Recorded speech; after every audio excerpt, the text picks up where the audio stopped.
Finally back to Star Rail. Basically, all the gacha games updated at once, and I had to pick and choose which one to, which one to stream at a time.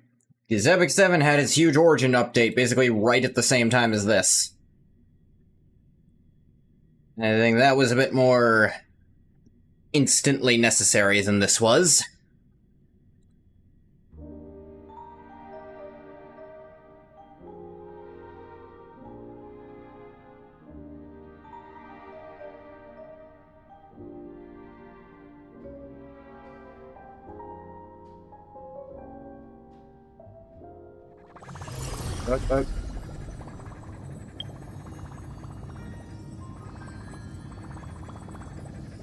What is it doing?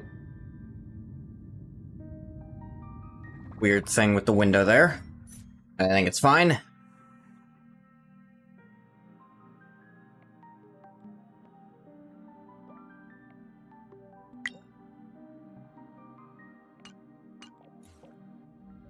Yeah, this is also Star Rail's 2nd anniversary.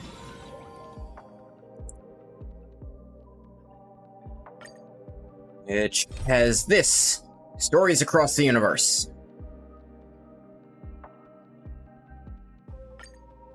It is a limited time thing, so I want to do it first. This presumably takes place before we actually landed on the planet, since we're going back to the Star Rail. Party car.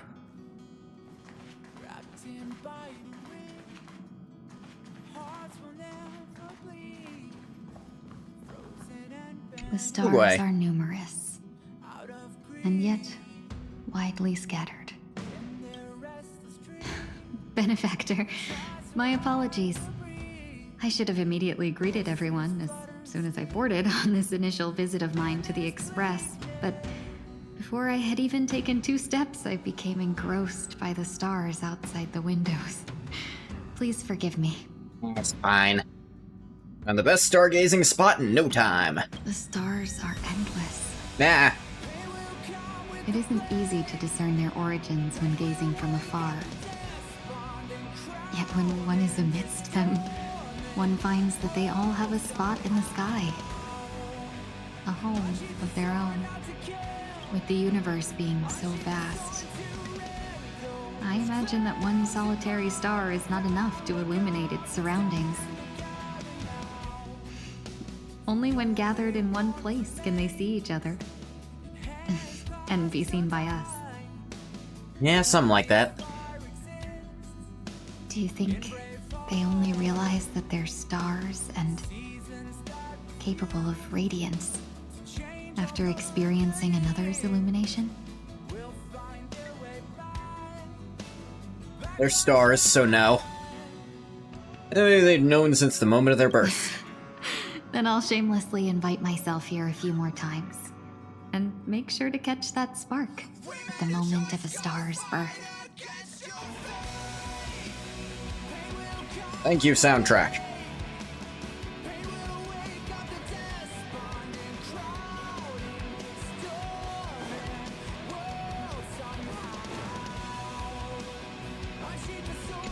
Alright, what's up, team? Earlier on the Astral Express, sure enough. Oh, Passenger Kylus is here! We were just looking for you. What are you people up to? You people. Anime characters. We're not going to question that. Maintain a necessary sense of ceremony. I wanted to bring everyone to enjoy some coffee, tea, and pastry, but it was unanimously rejected. According to the databank, past nameless members would throw a Trailblaze celebration after each stop. Sometimes it's a tea party, sometimes it's a race, sometimes even a nightly joust. The number of passengers eventually waned, so this tradition has faded out. A freight skiff from the IPC just dropped off a package. Inside was a box labeled to the Galactic Baseballer. I assume it's meant for you. This better not be another bomb. That's a bit paranoid. Relax, I already ran a security check. Either ways, since the actual receiver is here, let's open it up. When you lift the lid, a screen inside flickers to life. Testing, testing. 1, 2, 3, 4, 5, 6, 7. Oh, nice, video's working. Looks like Interastral Peace Express really knows their stuff. Definitely giving them a thumbs up. Greetings, Nameless Kylus and other crew members of the Astral Express. This is Danksy, calling from the distant world of Paradox. Wait, is that now? I've heard of Paradox.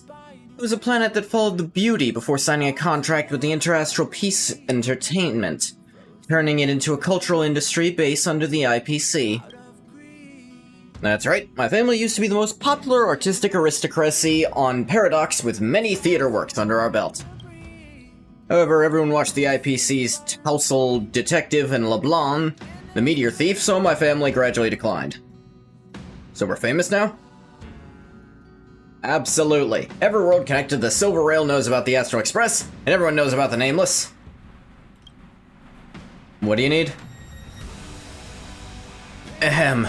I developed an Astral Express themed game. In other words, my little homage for the Astral Express. Try it out, please. Boys love following your stories. The game's demo package is in this device. It uses cutting-edge brainwave tech for full virtual immersion. Hardware-wise is the best you can get. Also, I've made all initial characters Express crew members. That does add a dramatic value just in time for the Trailblaze celebration. Why not make it the featured game of the ceremony? March said she'll be here soon. Kylus, why don't we start with you? Game on! Can see it now! Let me check the game instructions. Trailblaze theme management simulation game. Run a branch of Star Rail World as the exhibition manager. The venue has unique booths from all over the cosmos. You invite familiar characters as assistants to run the exhibition together. Goal is to get rich, raise the venue level, and make the exhibition even more lively.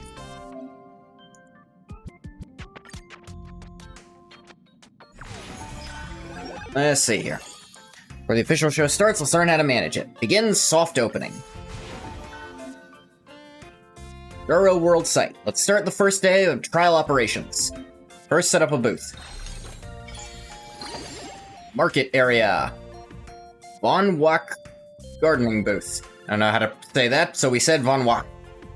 Planets from Von Wack Island are thriving under the nurture of IPC tech. They're not aggressive and are relatively safe compared to their native counterparts. Picking, touching, and tasting are allowed. Tasting? Need to assign assistants to run the booth and earn revenue. Never thought I'd be fighting in the front line. You see the assistants per second revenue here. 1. Assign the assistant Don Hung to this booth. Assistant has started working. Tap or swipe the screen to collect coins.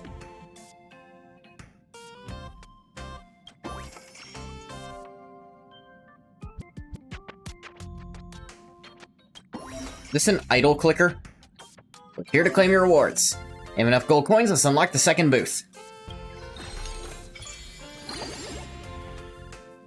Dr. Edward's Dream Bubble Shop. Dr. Edward, one of the most renowned soul traders of Penacony, sells dream bubbles of all flavors and genres and even takes customer orders. Their appearance has become iconic and will be adapted by other branch stores as well.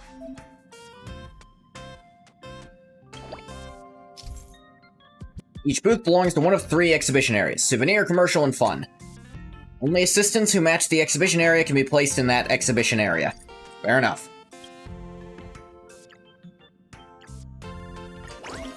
Himiko goes here.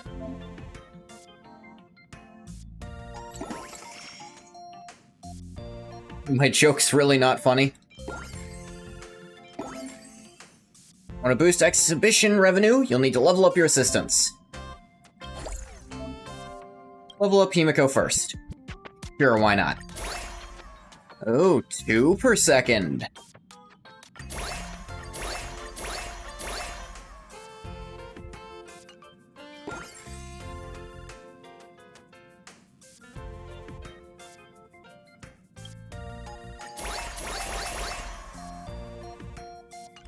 Let's just get them both, why not?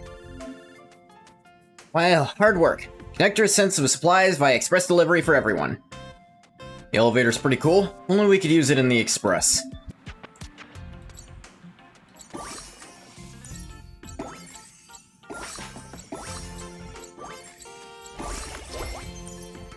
Alright, the exhibition day starts. The pom-pom delivery event will appear periodically. Wing pom-pom delivery will advance the exhibition day progress. Drag cargo and hand them off to the corresponding assistant. Claim express rewards. Rewards include rare items such as lots of gold coins, diamonds, and entry tickets. You increase revenue per second, you also increase the amount of coins awarded by pom-pom delivery.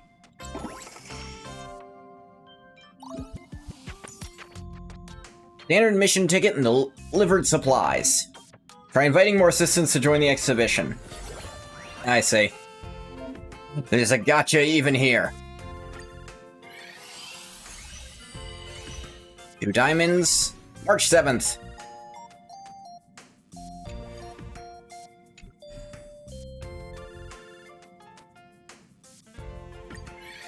Let's do more. Diamonds, another Himiko, and a Welt. Pull again. Diamonds, Danhung. What is this about? Oh, you level them up from this menu, too.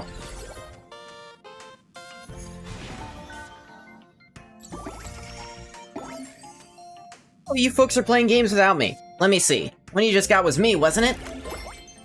Our 7 and Himiko can form a business bond, boosting both incomes. Ah. Assistants work together as a combo and activate business bond that boosts revenue for both. Usually take the form of a dual bond. For example, March 7th and Himiko can form a bond. Later you see more powerful trio bond combos. The venue management screen, you can view current bond info for your assistants.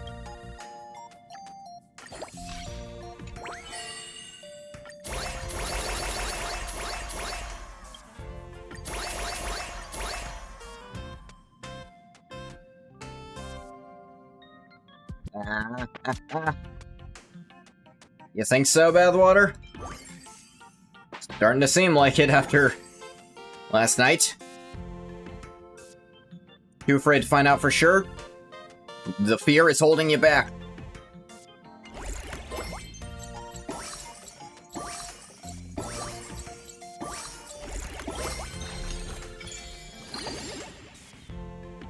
Golden Hour Arcade Booth. Arcade Booth gathers all the entertainment facilities in Penacony to recreate the Dreamscape experience faithfully. Does not contain harmful content. Add Welt to this. Up him to 10. Pick this up.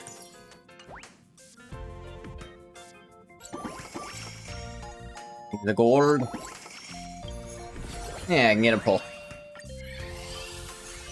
If you don't take that step forward, Bathwater, you're never gonna do anything. New assistant Sunday. Okay.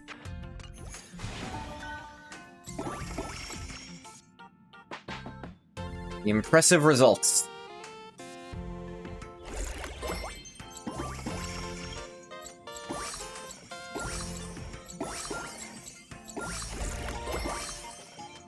There we go. Venue revenue increased to 50 a second. We have assistants for the... I did that. Actually got it to exactly that. Recruit assistant 2 times. Sure, why not? Do March 7th stars. Playing a gacha inside our gacha.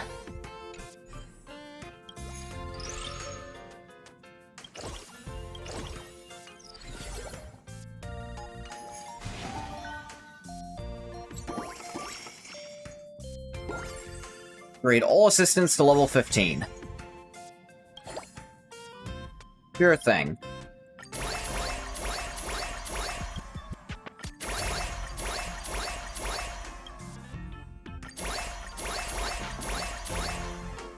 There we go. Collect 14k gold.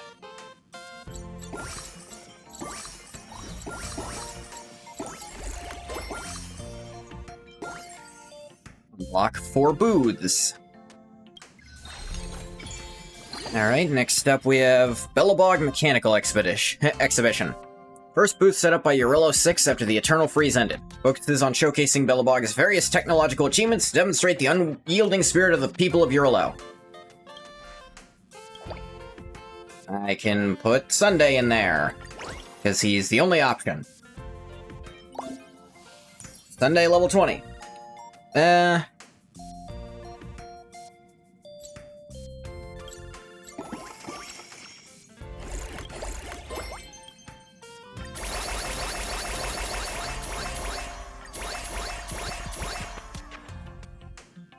Dang.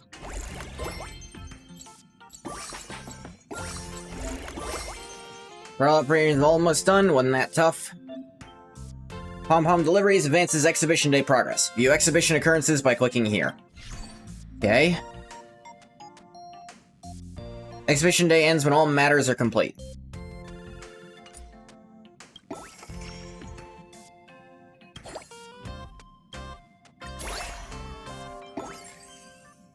Complete Pom-Pom's delivery again.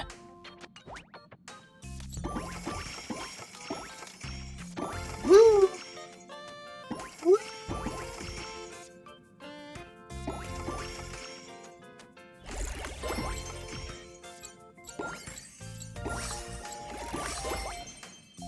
Today's exhibition is over.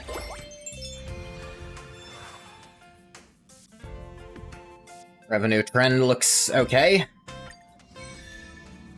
Pretty good, huh? That's just a tutorial. Wait till you see the rest. Clear it and find out. When it's officially published, please send a copy to me. Well, you big ol' nerd. I'm not great at video games, but I can pick up the brilliant ideas the creator incorporated. I'm dizzy from all these calculations. What calculations? The game's doing that part. Yeah. Fight against your fate of being dizzy, March. This game's setting reminds me of IPC's Interastral Civilization Achievement Exhibition. That's right, the biannual event at Pier Point Each Amber Era? That's what inspired this. We're on the Astral Express crew and we've got ourselves a hit! This game is still incomplete, so I need all you to play it more and offer me some feedback. That's the thing that is kind of a running theme for side quests and event quests in this game. Test out this video game for me, and that's how they do the minigame.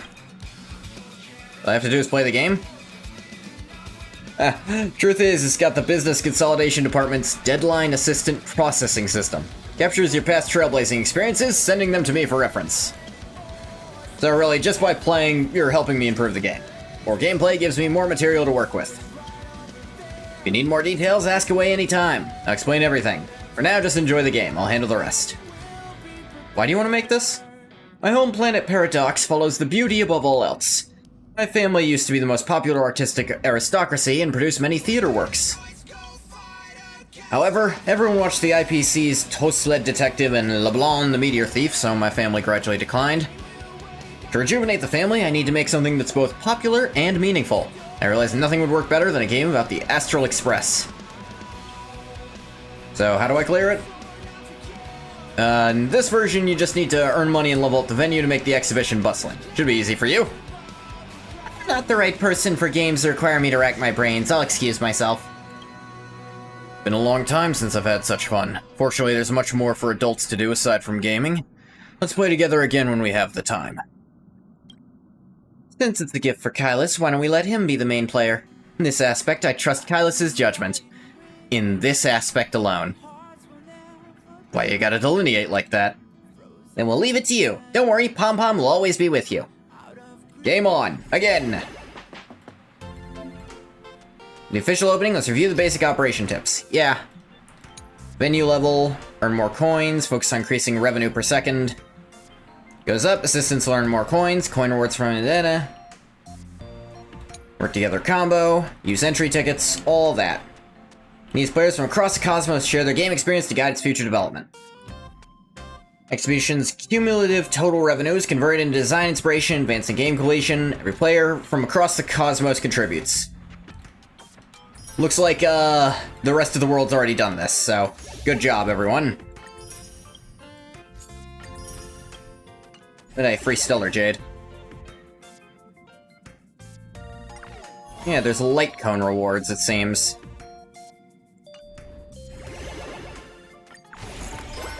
Ooh. Exhibition is officially starting, and any unlocked exhibition days will appear on the calendar. Real-time passes, 2 new expedition days will unlock each natural day. All but one of them are already unlocked.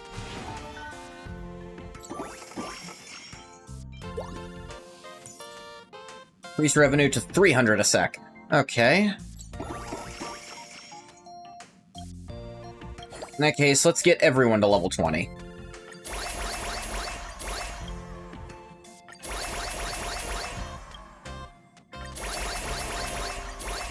Did not mean to do a 6th one.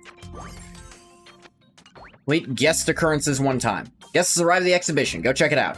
Sparkle! Oh dear. After the day starts, guest occurrences will appear periodically. Complete them will advance the exhibition day. Each guest will share a story. Finish the occurrence grants lots of exhibition rewards. Increase revenue per second. You also increase... Yeah, of course.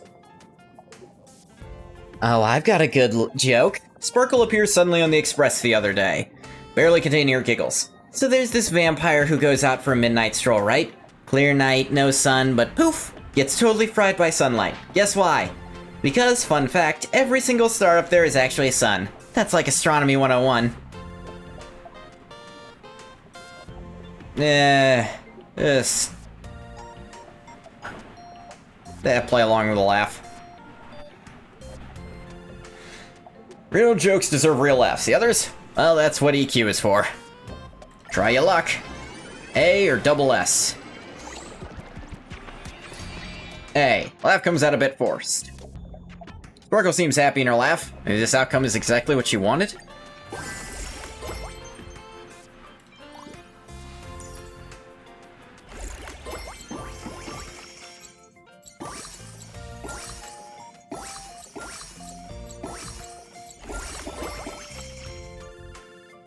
Brute assistance.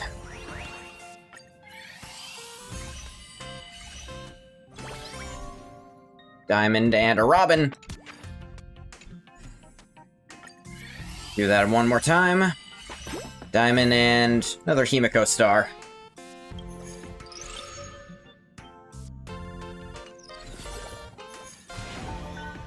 Want to activate a new bond effect? Robin and Sunday are both good choices.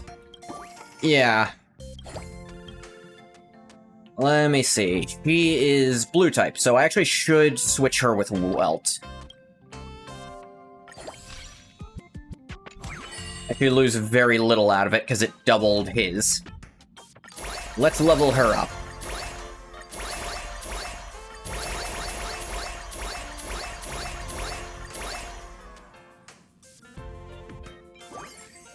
Robin level 25.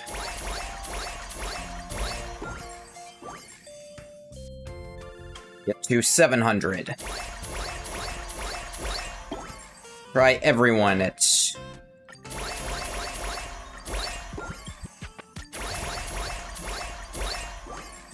That does that.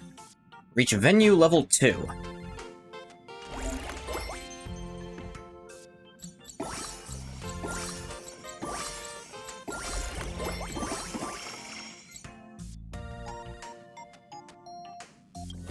Okay, Silverwolf is here. Terrestrial Peace Entertainment developed a game themed around fantasy creature battles. As a cosmic gamer, Silverwolf just can't miss it. However, the game has only done small-scale internal tests to date. Repeated hacks into the IP systems yield nothing but a few empty folders. Left with no choice, she's come to you for help. I've got inside connections. Even the 10 Stonehearts are eager to give you referrals. Try your luck. SS, contact the game's producer. Producer, just like Silverwolf, is curious about how the game turned out.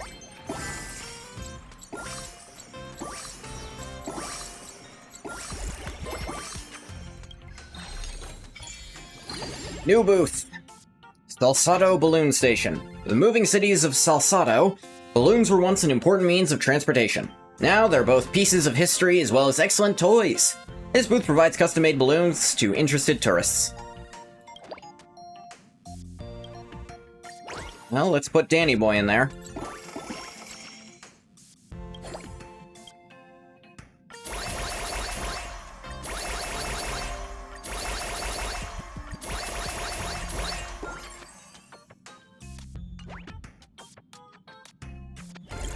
Venue level 2! New assistant recruitable, new research phase unlocked. I got... the hell are these? Unlock research content. Increasing venue... Alright.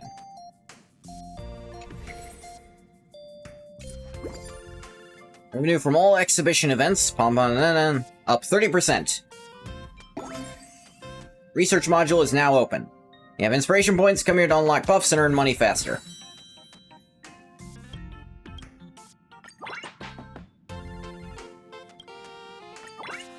Let's just get those two.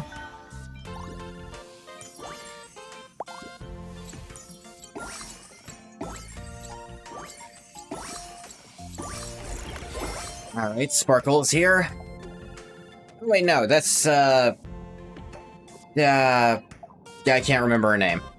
Medicine's too bitter. It's already been complained about by the Xianzhou residents several times. This is the kind of trouble the new Cauldron Master has to deal with. As the saying goes, good medicine is bitter. And Lingsha has been experimenting with different formulas. Still hasn't found the right one that's both effective and palatable. She rests her head on the table, mumbling to herself. Her smile barely masks the frustration in her express, but as she lifts her head, her eyes meet yours. I've tasted tea for Boss Stew, let me help. Let's see, am I gonna try the one that's all shiny and sparkly? The one labeled Woody Notes? Or the darkest one?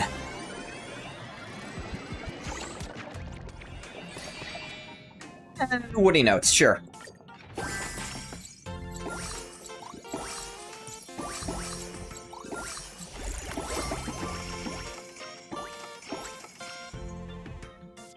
Upgrade any one assistant to level 60.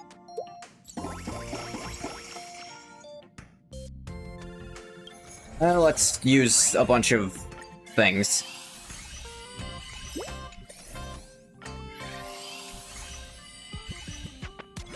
Ooh, Firefly!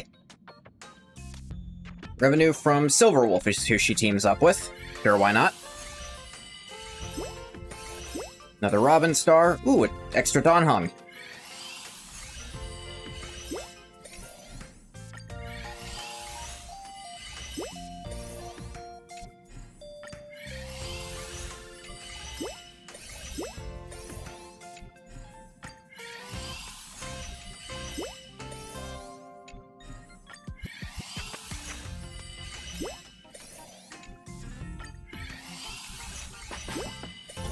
Yeah, what the 2-star?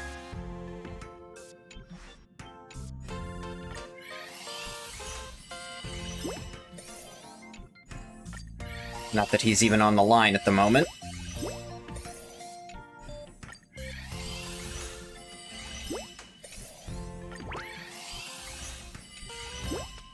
Well, Sunday to 2-star. Double his revenue and the bonus from if he's working with his sister. So that's how that works.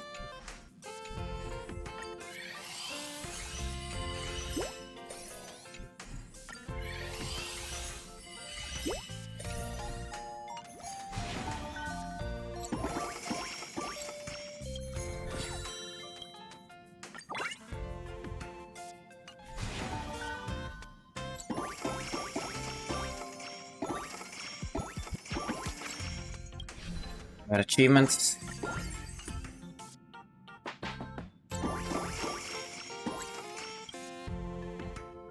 If anyone's getting up to 61st, it could probably be you.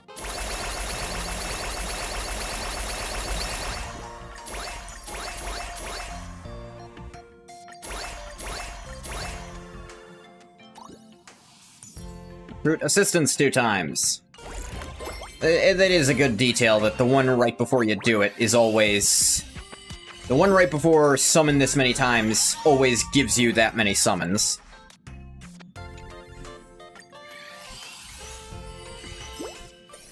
You're not just screwed.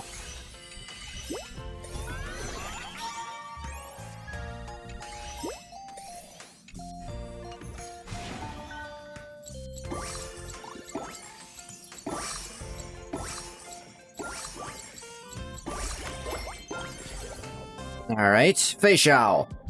As thanks to the crew's help, Feixiao takes you to an Inter-Astral Peace Corporation Xianzhou Division restaurant. Looks like an innovative menu that blends IPC and Xianzhou cuisines. She confidently orders a massive medium-rare yellow boulder steak, wielding her knife and fork with grace. You've never been to a place like this. What should you do? Desperately try to recall some table manners. Either pull out your phone, a formulaic approach is the soul of efficiency, or you start eating the potted plant elegantly. Let's find out. Say that someone ends up doing this every year. Let's retry that. There we go.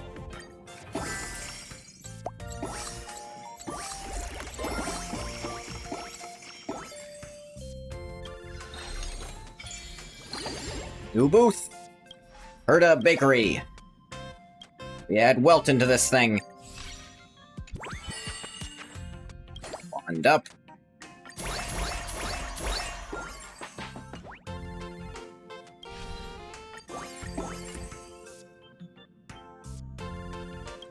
Venue level 3. Special guests may appear at the venue. Golden invitation. Standard invitation unlocked for multiple draws. Revenue from March 7th and Danhong up. All exhibition buffs are compiled here. Forget something, just take a look.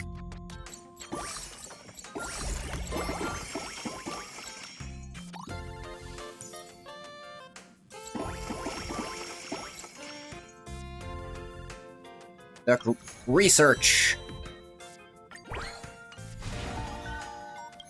Okay, I have multiples of these.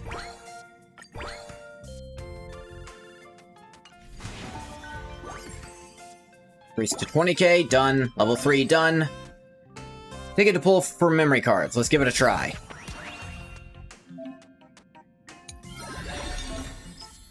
A memory card activates corresponding buff. Come pull. Seclusion Zone Depth.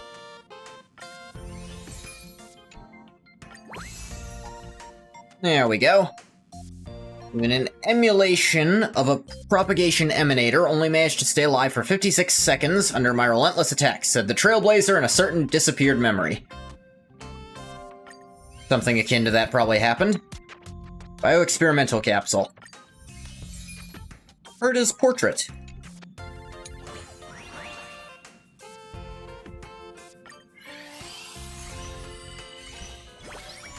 Oh, Rappa. He doesn't have combos. That's interesting. Silver Wolf. Revenue from Firefly, revenue from entertainment. She's extra rarity.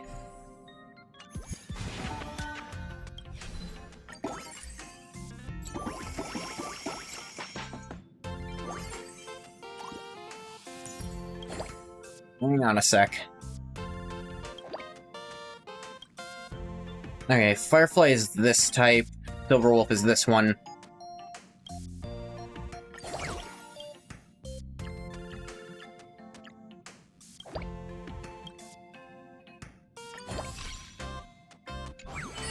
Combine that combo.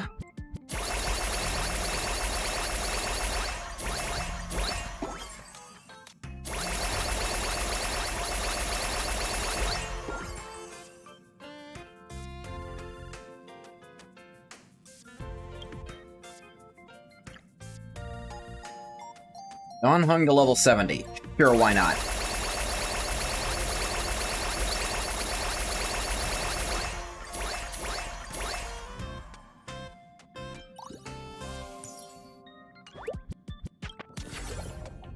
Heard an anecdote from Black Swan. During an uneventful day on the Express, Black Swan stands thoughtfully before the arcade's game machine. Do Memo Keepers enjoy gaming too? Of course, though a mouse with a distinctly different art style just ran in. Probably a mimetic organism. Come again? Help the mouse, and so you take action.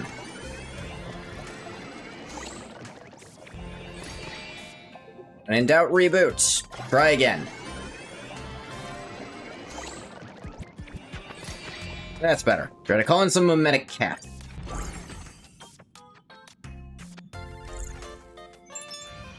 Exhibition day over. Tell you what, I think I'm gonna do the rest of this off-screen, because it's not that interesting to watch, I don't think.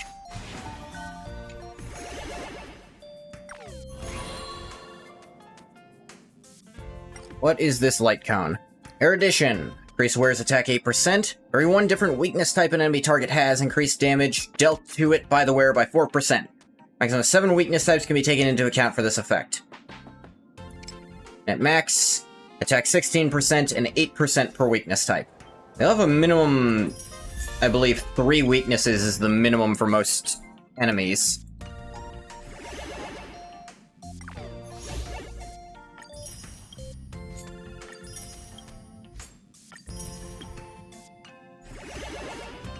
Yeah, I'll do the rest of that off screen. Seems, not all that... It seems like it'll take a very long time to do, and a lot of it's busy work. Let's go do Trailblaze instead.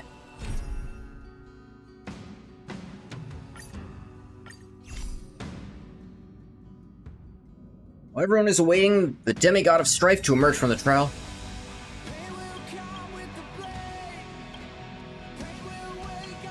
right. I actually didn't mean to do this. Simple funeral for Trianne.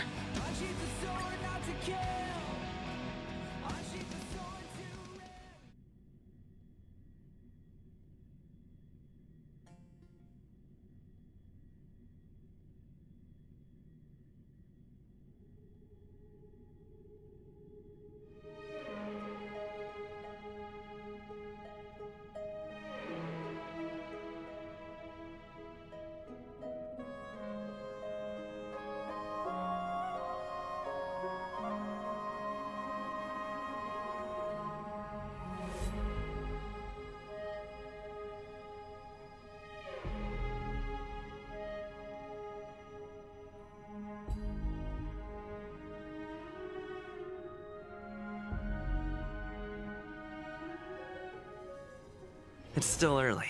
Where to now? Yep. Alright, please finish loading, game.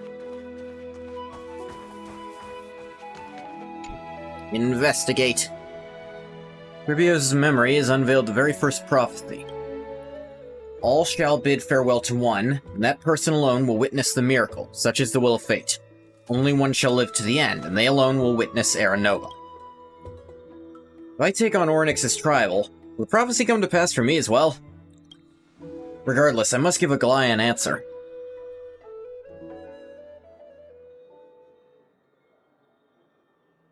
This sounds like a terrible idea. I don't know if you want to mix a Titan's essence with a fucking Stellaron. Ah, it's you, Cass. I finished the anthology of poems you lent me. Here it is. I thought you'd be too preoccupied to find time for reading. Precisely because of these obligations, I felt compelled to read it swiftly. Wouldn't all these preoccupations slow your pace? On the contrary, knowing that time is limited can push one to overcome their limitations. The weight of these You responsibilities can't overcome a limitation that doesn't seems to have exist. enhanced my reading efficiency. I understand completely. During my time at the Grove, the closer exams drew, the more efficient I became at tackling everyday mundane tasks.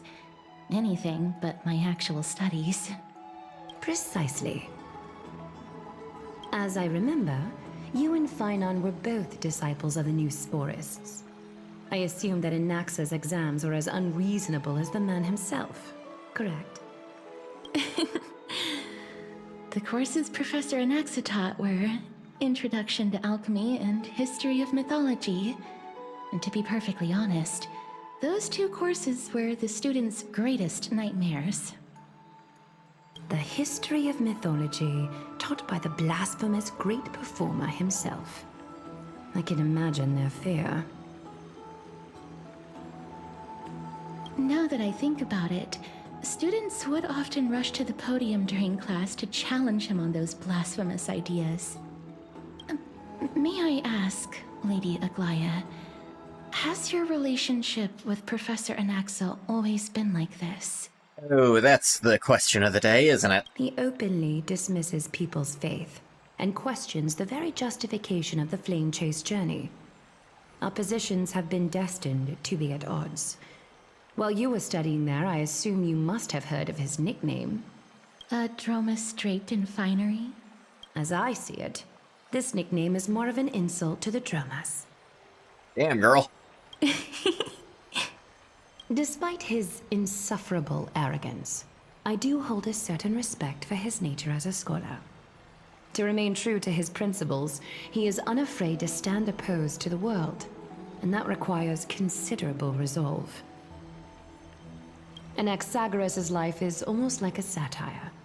As a Chrysos heir, he refuses to heed the prophecy, while he disrespects the gods. The gods have chosen him. He was indeed chosen by Circes. I mean, she's literally in him. Is something weighing on you, Cass? The golden thread is quivering. I sense there's more to this exchange than idle chatter. With all due respect, I'd like to know what you plan to do with him. Boil him in a pot, maybe? In light of his assistance in the battle against the Flame Reaver, I am willing to grant him some time to find a way to remove the core flame. However, if Anaxa decides to make any move that places us in danger, I will not hesitate to take extreme measures. Ooh. Just as I feared. The Flame Chase journey is the destined path for the Chrysos heirs. Yet he now seems more like an empty shell. Given his strong sense of self-respect, I trust that Anaxagoras will make the right decision.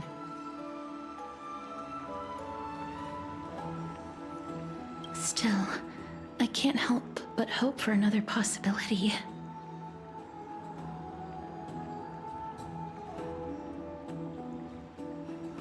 Perhaps Anaxa will also overcome his limitations, now that he knows time is limited. I understand your stance. Let's continue this discussion another time. But now, let's greet our guest. You're here. Hey, how's it going? Does this mean you're ready to take on Orynyx's trial? I'm still on the fence. I understand. It was the sacred beast's idea, after all. However, it warrants careful consideration. I mean, you gotta recognize given the intricate fucking... ties to the Titan. There's already a thing in me that's, like, really not supposed to be in a person. I feel like you try to stack those, something's gonna go wrong. Memmy mem, memmy mem mem mem mem, memmy mem memmy mem. Not a little dog anymore, a sacred beast. Surrendering the core flame is a Chrysos heir's duty. Your selfless assistance is deeply appreciated. However, I urge you to carefully consider the risks of accepting the trial. Becoming a demigod means forsaking your humanity. My what now? You will inherit Orynyx's divinity and bear the time of Amphorius, all on your own. From that point onward, your fate will be forever intertwined with ours, never to be separated again, until the end of Genesis. Is there a plan B by any chance? It's extremely rare to find a capable Chrysos heir. If this path proves unattainable, I am willing to lower my expectations. There are still many priests of Yanissopolis and their descendants in the city. If I'm left with no other option, I'll try to find someone worthy among them.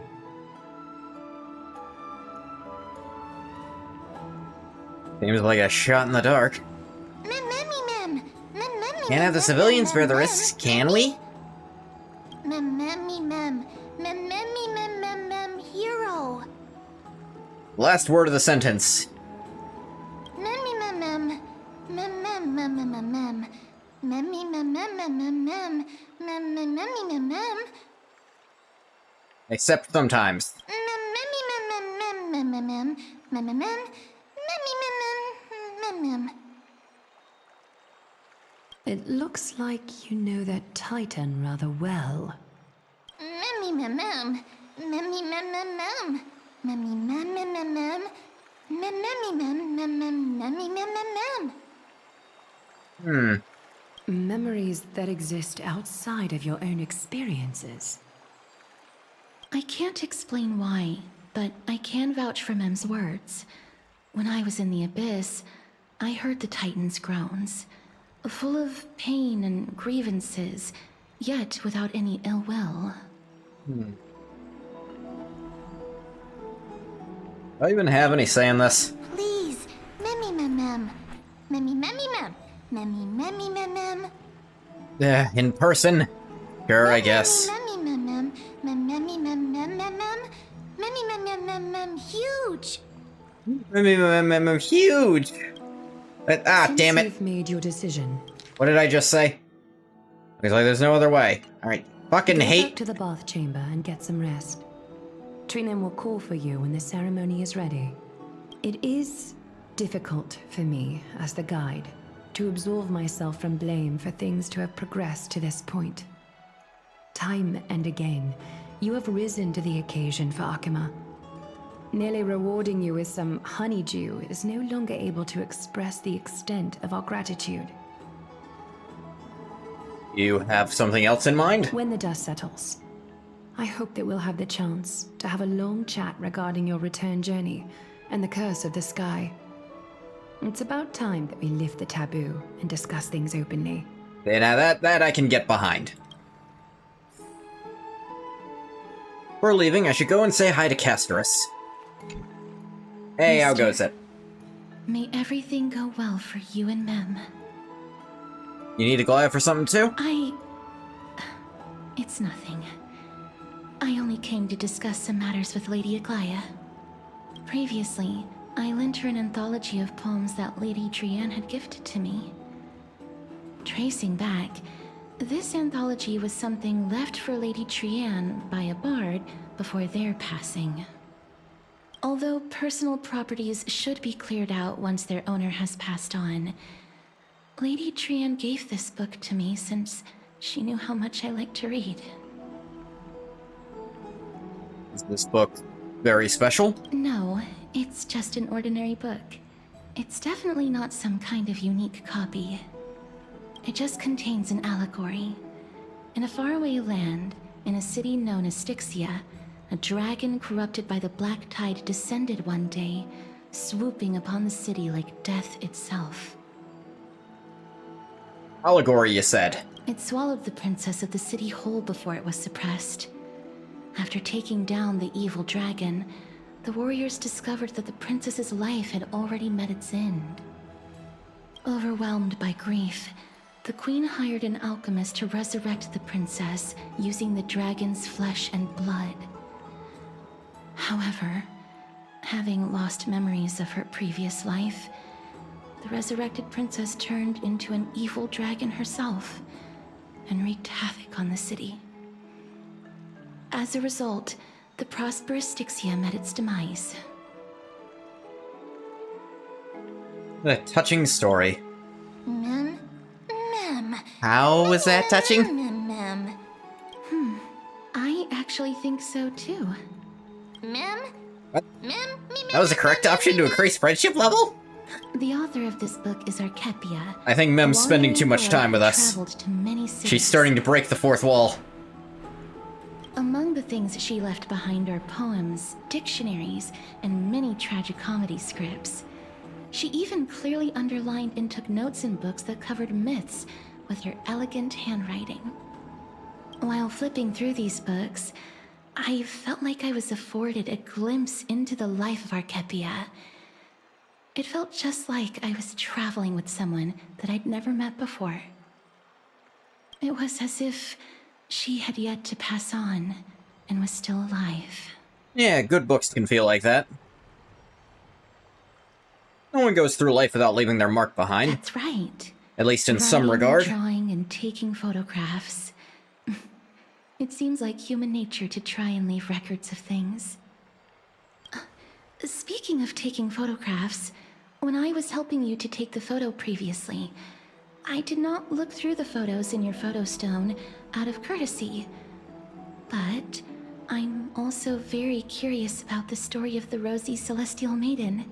Oh, you mean March? Despite having visited many cities in Amphorius, I still understand nothing about the world beyond the sky. If there is an opportunity... forget it. Let's talk about this in the future. Okay. For now, I only hope that you'll be able to complete the trial safely and obtain Orynyx's blessing. I don't think there's anything else to do here. Time to go back and talk to Danny Boy.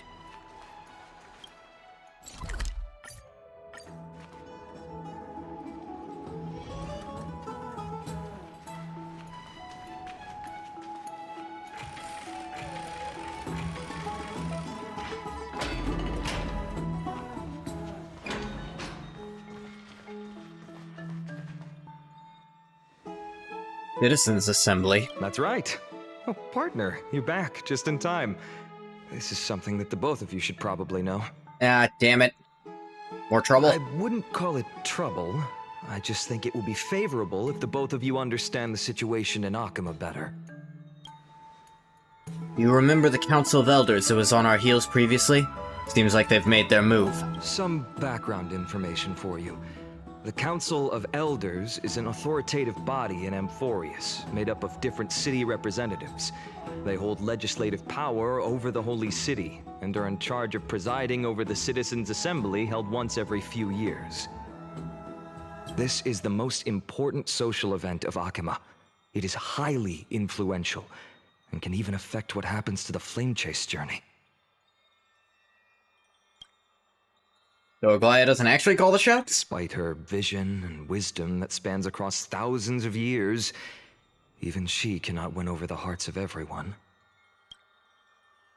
Never once passed my sociology class. Perhaps you should retake some exams next time we visit Paperfold University. What's this assembly? Every 5 to 10 years, the Council of Elders organizes a citizens' assembly at Dawncloud. Oh, what luck, it's now. During the assembly, the representatives will vote on major issues, such as whether the Chrysos heirs led by Aglaya should still hold the right to govern the Holy City, and whether the Titan's conquest should continue. Sounds like some sort of system to balance the heroes and the mortals. That is correct. However, the problem lies in the fact that there are ill-intentioned extremists in the Council of Elders. They view the Citizens' Assembly as a way to restrain the Chrysos heirs, and hope to take complete control over the Flame Chase journey. We can refer to them as the Opposition. During the assemblies held in the past 100 years, the voices supporting the Opposition have been growing stronger in the shadows. It's only thanks to Aglaya that the Flame Chase journey has been able to continue to this day. I see. The Citizens' Assembly is just around the corner. But this time, there seems to be a new variable to the situation. Is it us? No. Although we might be mentioned, the Council of Elders has another target in mind. I'm afraid that the Council of Elders might want to take advantage of Professor Anaxa. Son of a bitch. Aglaya will surely take back Circe's core flame. But with Anaxa's current condition, it's so unique that nobody knows how taking the core flame away from him will affect him. He has always been someone that is only concerned about his own research. I'm certain that he must want to escape from the monitoring of the Golden Thread and protect himself.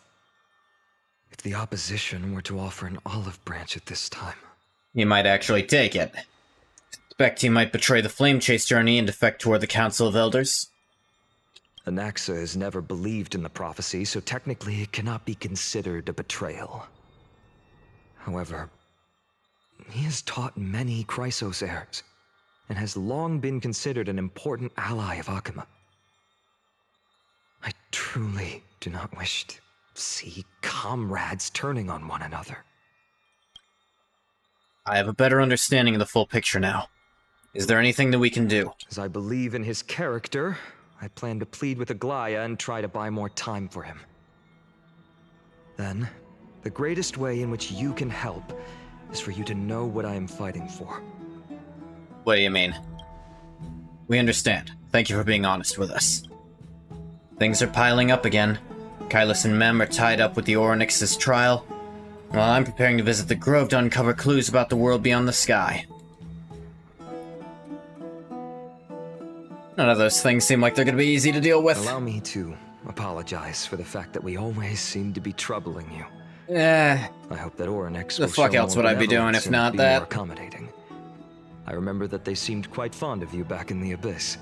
Fond is a strong word for what happened there. Go and rest and regain your strength. We'll meet at the Vortex in a few days. Oh, right. You can read this scroll if you want to find out more about the Council of Elders and the Citizens' Assembly.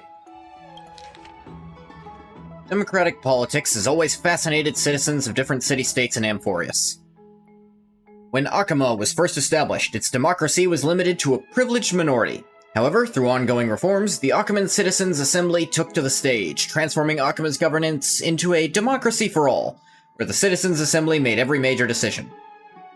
It's important to note that as the Black Tide draws near, and citizens from other city-states join Akama's political life, the precious rights of Akama's original citizens are becoming increasingly diluted. Consequently, voices calling for reforms with the Akama Citizens' Assembly system grew ever louder. Democracy is only one of the consequences of civilization's development, rather than the cause of development. For democracy to be productive, it must appoint different rules for different societies, situations, and issues. No single rule can be optimal for all scenarios. Yeah, that's mostly true. In other words, Akama's Citizens' Assembly system will continue to evolve as this book is written. Due to time limitations, this publication focuses only on the current Akaman Citizens' Assembly, not its future developments. Readers should bear this limitation in mind. This is quite a lot to read through. Not gonna subject you guys to that, as much as I'd like to read it.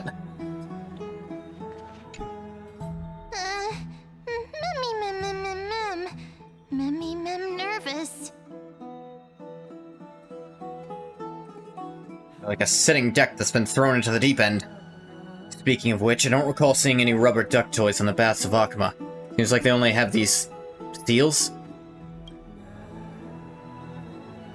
Let's just hope that everything goes well. After all, as someone who's earned the gaze of an Aeon, you should be able to overcome the trial of a regional god just fine. An Aeon? Right, isn't it? It's up to 4 now, right? Yep. It's fucking weird you keep doing that. Yeah, it's actually starting to get concerning. It was really concerning when it was here, and I felt like nothing really triggered it. Yeah. We've also unknowingly gotten used to sleeping with the midday sun shining brightly over our heads. Get some rest, Kylus. Perhaps a new phase of our trailblazing expedition in Amphorius is about to begin. Get some rest and wait for the trial.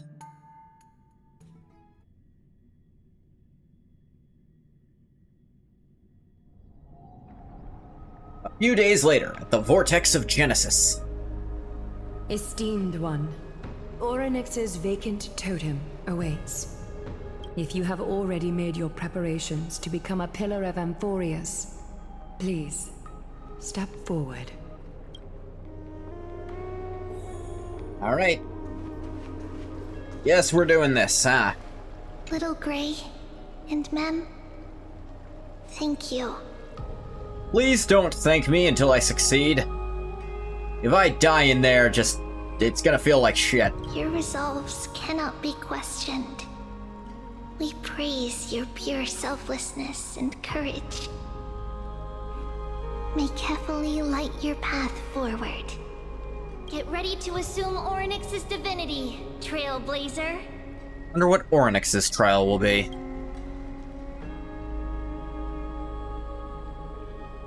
The divine position of Oryx has already been vacant for some time. But if it's the Time Titan, how has time passed without it? I don't fucking know. We can feel the space of the trial closing.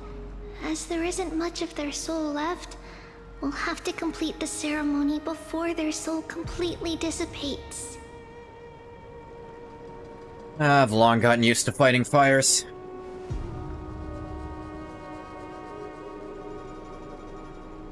The eighth core flame coveted by the miracle that once belonged to the great Vale of Evernight, Orynyx.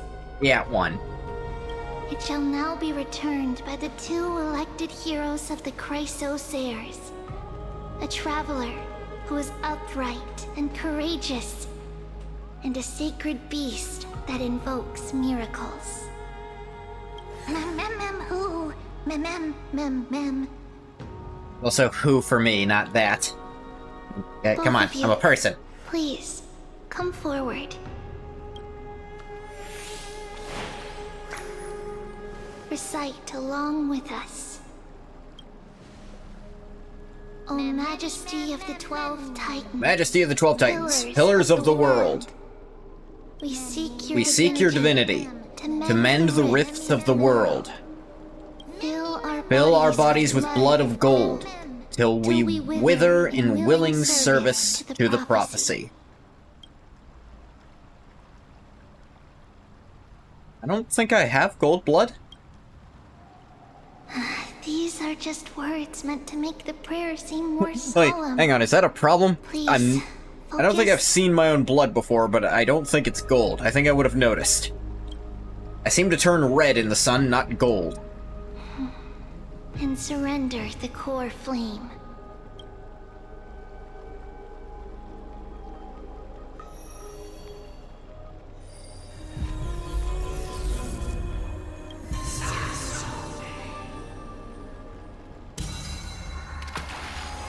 Look. Ah.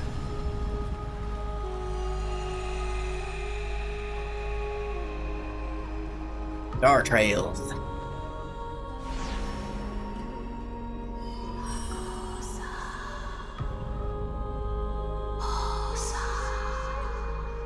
Titan sounds. Orynyx. Their soul has been waiting for a long time. Perhaps they're also quietly waiting for the arrival of their successor. I love all of you. What is that face? That doesn't seem appropriate for the current mood, so let's just leave the farewells for next time. Don't worry, you're tougher than I am, right? Debatable. Titan sounds.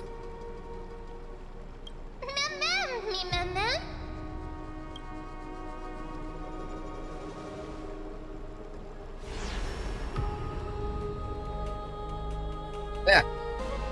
Traveler from beyond the sky, let us pray that the Titan acknowledges your worthiness. Although he loves cracking jokes at inopportune times, his determination is as strong Yeah. as the Chrysosairs. He Will sure does definitely fuck succeed. around a lot, but he's doing what he needs to do. While he's away, I would like to have a chat with you, Aglaya.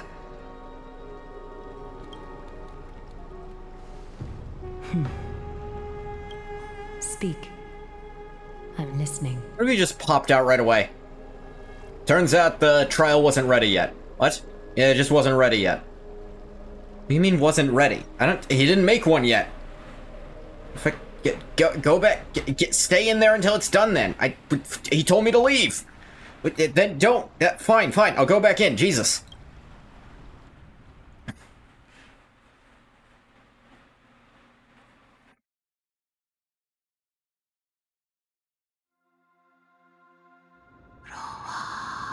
Titan sounds.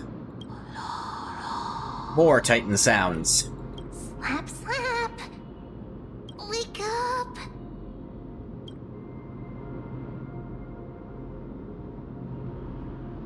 How is it? How do you feel? How are you able to talk? Right? I think that it's amazing too. Testing, 1, 2, 3. Testing, 1, 2, 3. I have such a cute voice. It must be because of all the memories that I collected. They allowed me to grow beyond expectations. Also, listen. The words of the Titan are becoming clearer. Mother. It hurts. Have I finally reached the end? Are the years of isolation coming to an end? Onyx. Oh, how heartbreaking.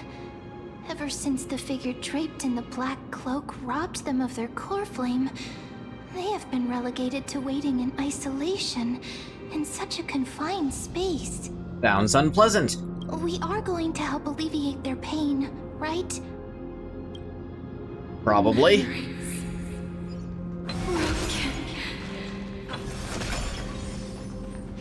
Mother. Where? Who is this mother of which you keep speaking? Mother? Who are they calling out for? Yeah, that's what I asked.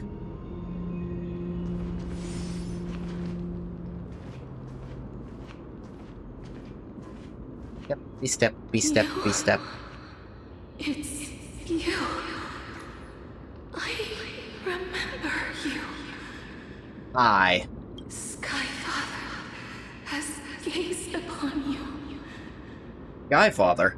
Mother is calling for you. Does Skyfather refer to Fuli?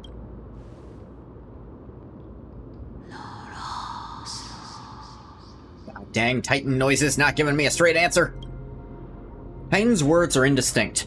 Each syllable emerging from the mist seems to be cloaked in frost, symbolizing memory. Skyfather has chosen you. Who is your mother?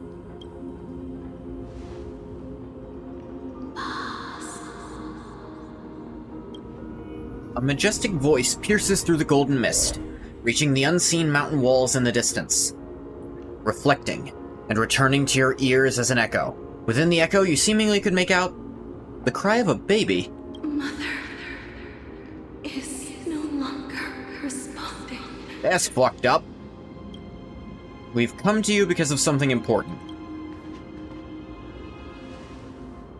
Something important. An important matter. Onyx, listen to me. Aren't you tired? Throughout the long years, you have always been protecting the fate of Amphorius. Each time people draw strength from within their memories, every single ripple falls onto your shoulders. Sounds unpleasant. There's no need for you to bear this any longer, Onyx. From today onwards, someone else will bear time on your behalf. This is why we have come. Freedom. Freedom. Sure, we can call it that. I want freedom. Oh, poor child. Everything Child? will be fine. Let us help you. How can the god of Get to have time a be a good rest child in now. any sense? I suppose in the grand scheme of things, time itself is still very young.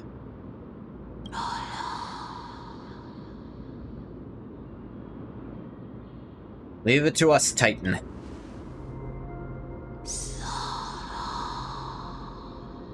You have potential, strength, willpower, powerful, and tenacious. But you lack something. What exactly? Just one thing. Lacking something. What is it? Why do you change off of our language every time we ask you something important? What you lack is a future.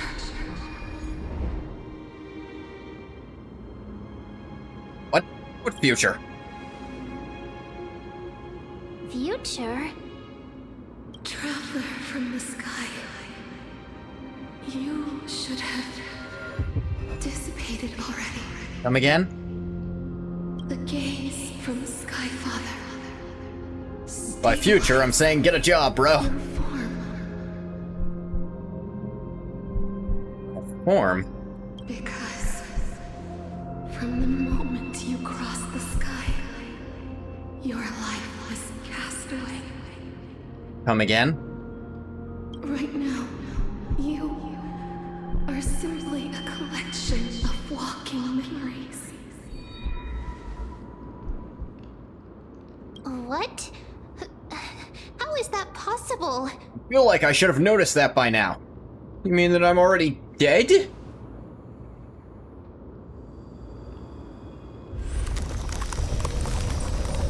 Ah!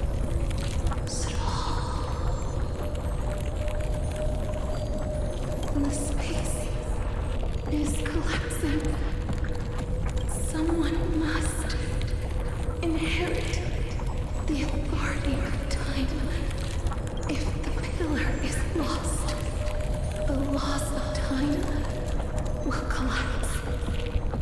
Amphorius will succumb to eternal disorder. How will it be eternal if the laws of time don't exist? Well, the trial. Time never compromises, never bears grudges, never forgives, never makes a choice. Child of humanity, Titans, Mother, Sky Father, time restrains everything that exists in this world. Oryx's divinity is dissipating? Is the trial coming to an end? Pathstrider of remembrance, Come again? my strength. I shall You know what those words mean? you the fate of the world. If you wish to save it, go and find your future that has been stolen. Even if that means you'll have to cheat death. Pretty used to doing that at this point. Challenge that. Hand of shadow, clasped with unyielding fingers.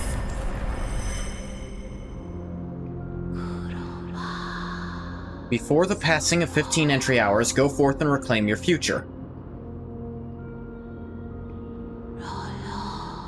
This is the true trial of time. If 15 days to find my life? Ah. You're finally awake. You were trying to cross the border too, right? Same as us, and that thief over there. Oh god! You told me to do that if you ever passed out. Oh, right. Haha, good one, Danny. I'll keep it simple. You succeeded. Ornyx has entrusted you with their divinity. Now you're no different from a demigod of Amphorius. However...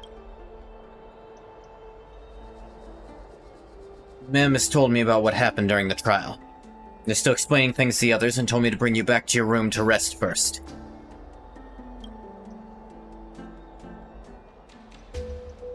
Don't sigh, Danny. There's something that I've never told you. That's ominous. When we landed on Amphorius, our car was pierced by Nikador's lance. Do you remember? Back in the ruins of the Abyss, this was what I said. You passed out when our car got hit. I blacked out too, but not before dragging you out. It's a good thing we were in the car, we would have been crushed to pieces. You didn't drag me out, did you? Actually, my account kind of made light of the situation.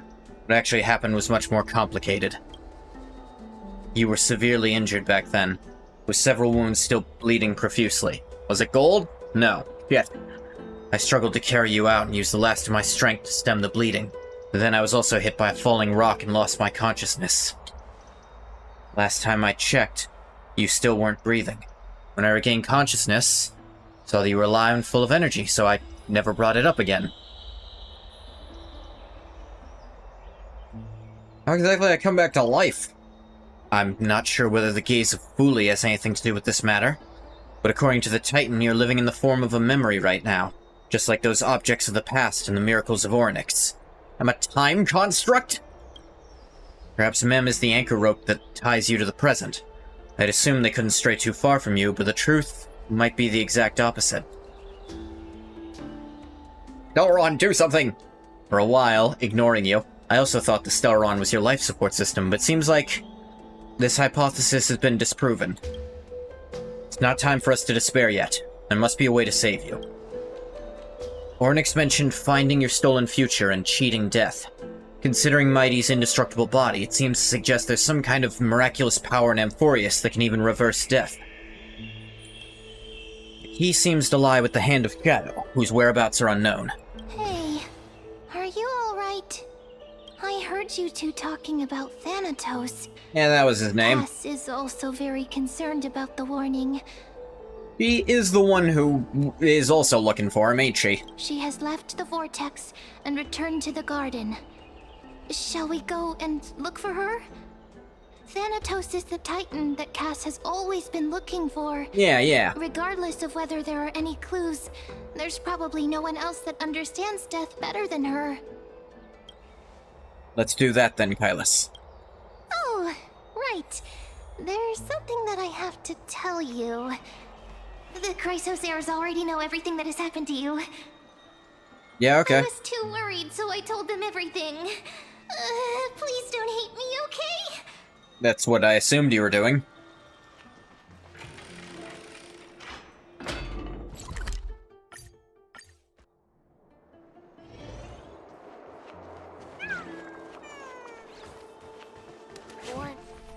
Mister, I'm right here. Ah. You hear soft steps coming closer, one step at a time. Please stay there and slowly turn around. For some reason, you feel you've seen this scene before. You want to turn your head, but you glimpse a dash of purple brushing past your face, then chill seeps through your skin, spreading into your veins. Thump, thump, your heartbeat begins to slow.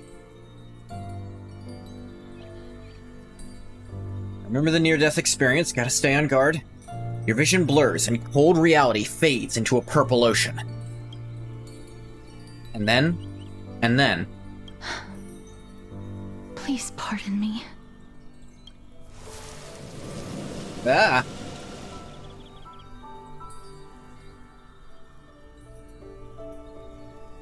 A subtle fragrance of unnamed flower fills your senses, its sweetness making you forget the need to breathe.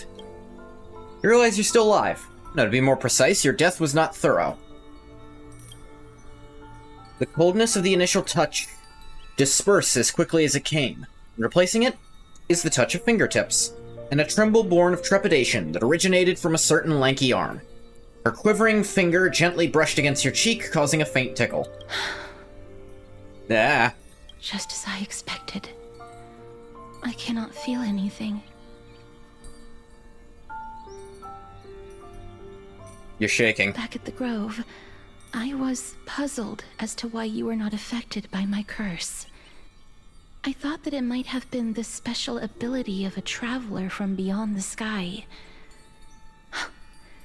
Never did I expect that this would be the true reason. I'm sorry. I should have noticed that something was amiss earlier. Yeah, cool. Mister, Ah. if my abrupt behavior just now offended you, I hope that you can forgive me. No, it's fine, just... I'm just thinking, if your soul has really left your body, as a mortician, I might be able to trace where it has gone to. Oh, that's a good idea. Cass, did you find anything? My apologies. Not as of yet. Perhaps I have overestimated my capabilities. Ah, dang it. But, Mister, would you be willing to let me try again? This time, I'll increase the area of contact slightly. Perhaps the result might be different this time. saying this time twice like that is weird. I mean, what's the worst that'll happen? Go for it. I have never touched the living in this way before. If my actions are in any way disrespectful, I hope that you can forgive me. Yeah. Castorice once again places her palm on your face. Her shivers calm somewhat this time.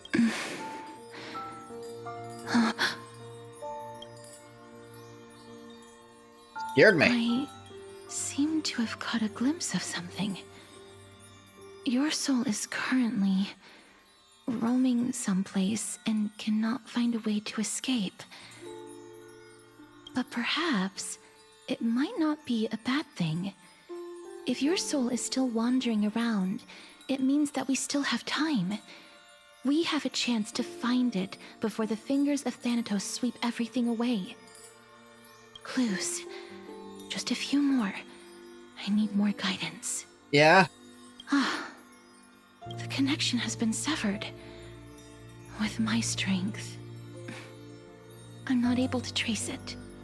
It was me. I was a little too hasty. Don't worry, mister. Although we currently have no leads, I will do my best to search for the whereabouts of Thanatos. Although we have no bring leads, I back promise to do the impossible. and personally return to you the life that you have lost too soon. I know that I'm lacking in confidence. I understand. I don't But sound hope like that I you can do keep this. promise of mine in mind. Before I manage to Michael deliver on Kaiser. this promise, What? please do your best to hang on. Amphorius needs you. I am time now. Blue Lock reference? Ah, fair enough. I still haven't read that. I did finish reading the Yu-Gi-Oh! GX manga today. They were right, it ends very, very abruptly. It was clearly cancelled, and they just like, yeah, I get it now. He says he does the impossible and does some crazy goals. Lady Aglaya and Lord Finon are currently discussing some matters in the paths. They're worried about you too. If possible, please go there and let them know that you're well. Although, I don't actually know whether your current situation can be described as well. Also, please accept this Styxian fable. What now? Reading can help one to focus and relax. I hope that reading this can help tide you through this difficult period. More and more species are... 60 Fables.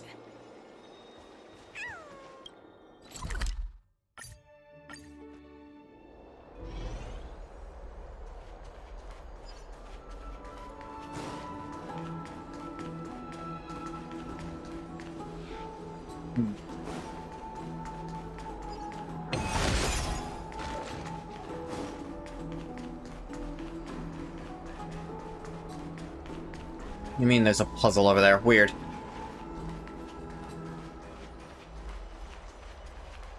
They're here.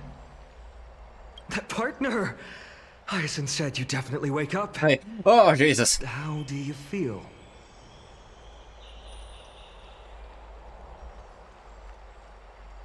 You can even take the pulse of someone who's dead? That's the medical prowess of the Twilight Courtyard. Amazing, isn't it? You've completed the trial of time. And I have to admit that the process went better than I expected.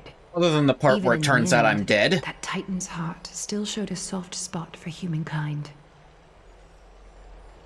However, I never expected that. Two people who have cheated death would appear in Akima at the same time. That's what we have been talking about.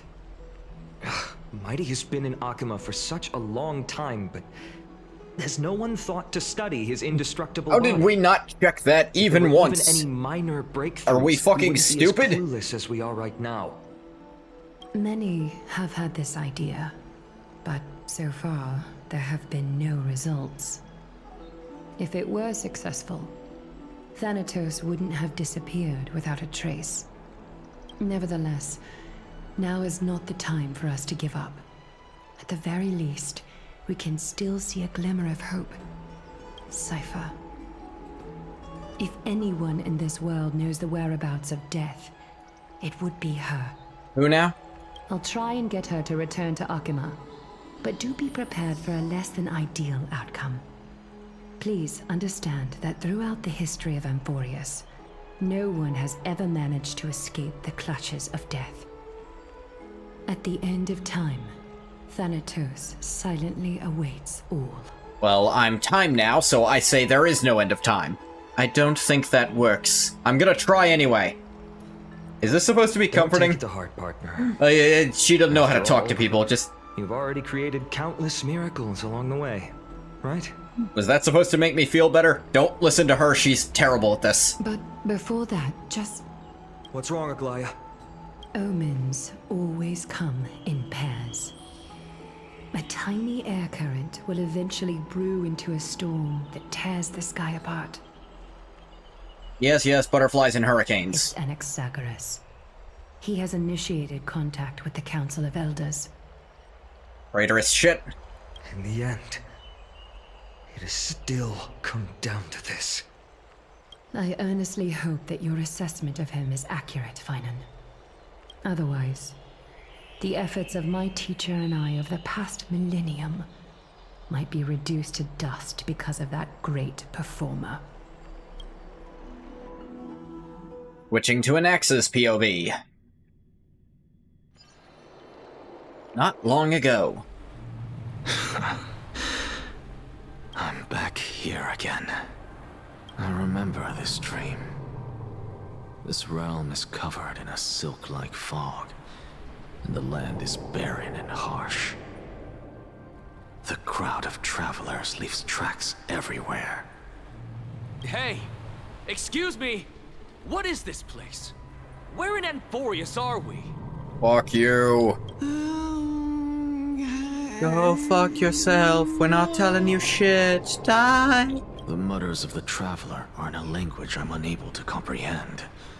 Or perhaps they're just distracted. Their mutters are in another language. Or they didn't say anything. Not sure which. Tell me, which Titan reigns over this land? And how do I find them?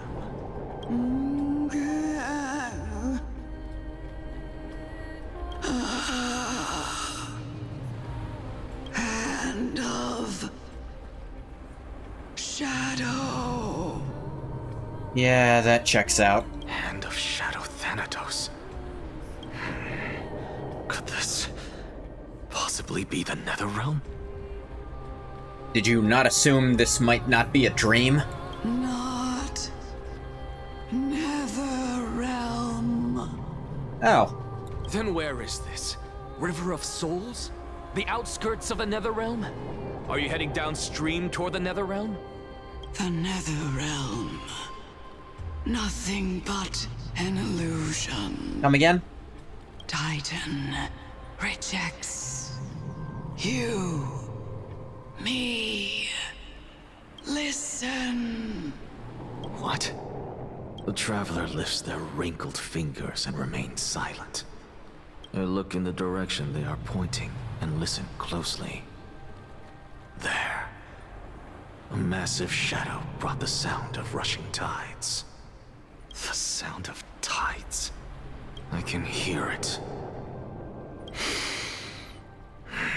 I hear it deep within the tides, beyond the closed gates of the void world. A voice about to recount something. Child of humanity. Ooh. Is it death's embrace you yearn for with such urgency? Eh.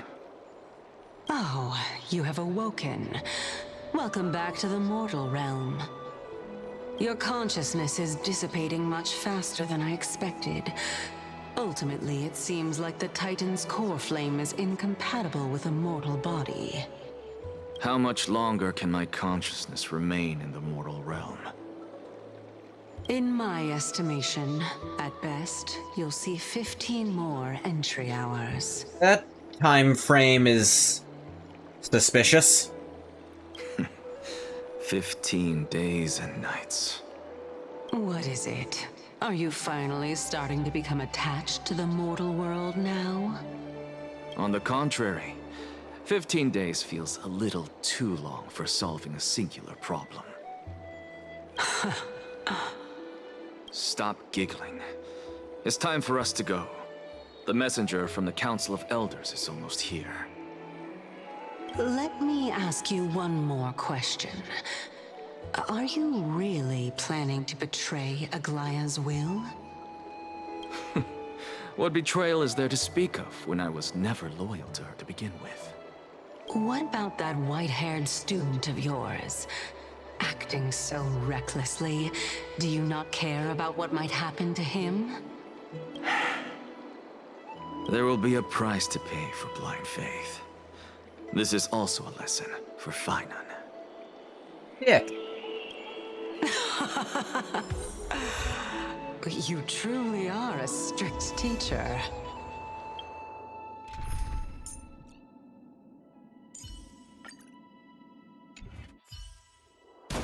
Of course. This is how He's got a gun. Guns are cool, shut up. I don't care that it doesn't fit with the aesthetic here even slightly. Guy's practically a pirate with this gun and the friggin' eye patch. Greek piracy.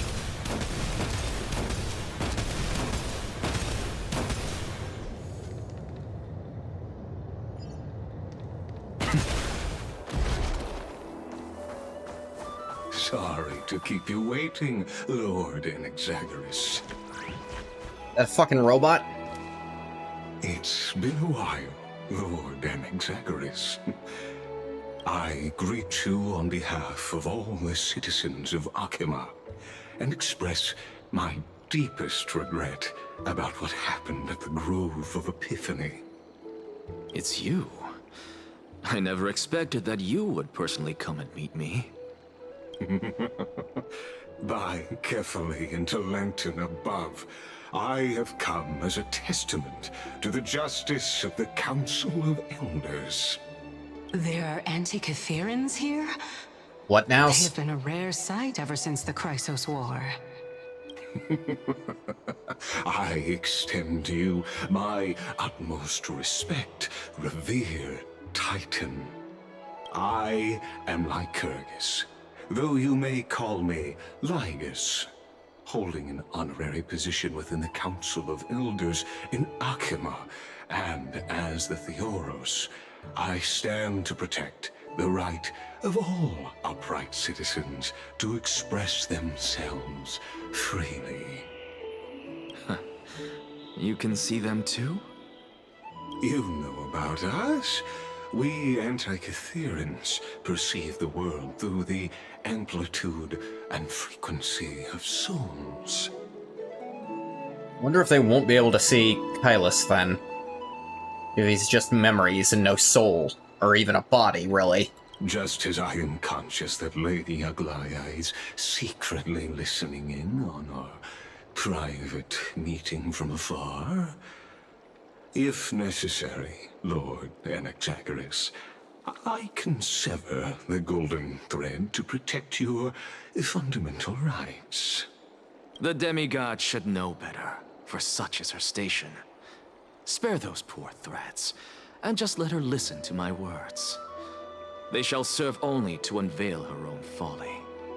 May I interpret this as you having a countermeasure? I need not any plan, because she can do nothing other than petty espionage. As the Citizens' Assembly approaches, and with Orynyx's fall, any attempt to capture the core flame within me will only usher chaos and calamity. A truth she undoubtedly comprehends.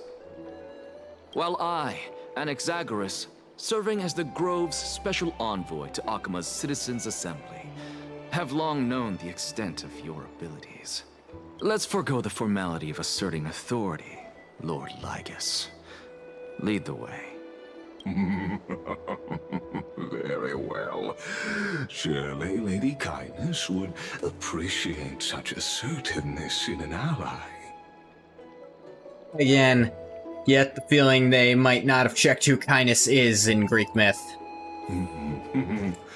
She's been waiting. Just picked a fucking name. Follow me, please. Is there something on your mind, Lord Anaxagoras? You know who this guy kind of sounds like?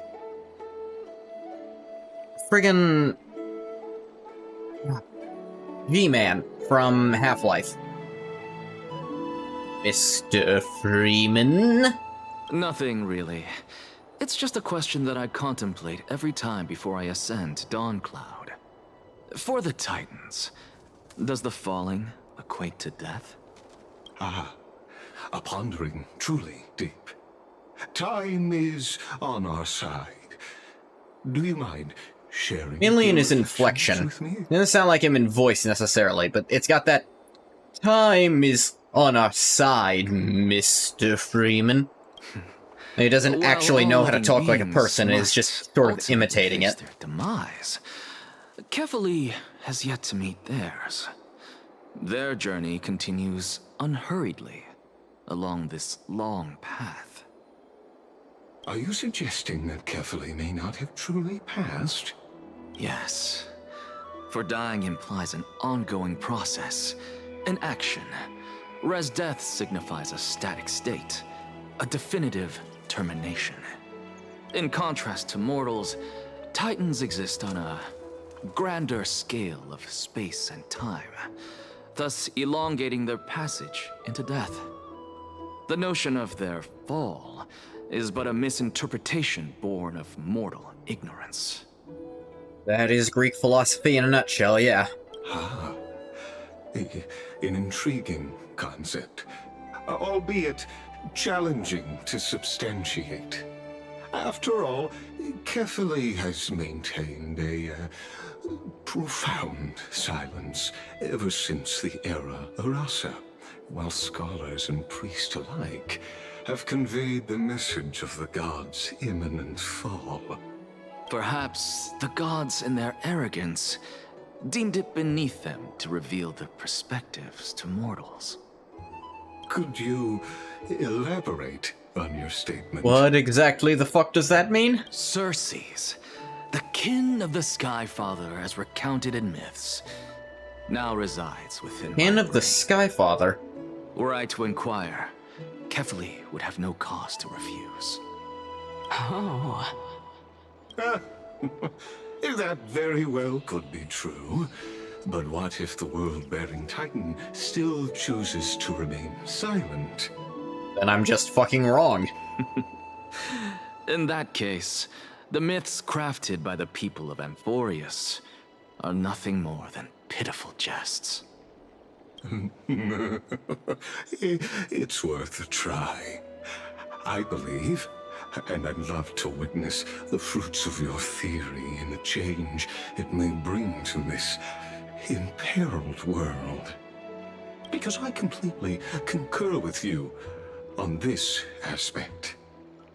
If the Titan has indeed met their end, any response from them would be impossible. In theory. Oop. That looks like a fucking response.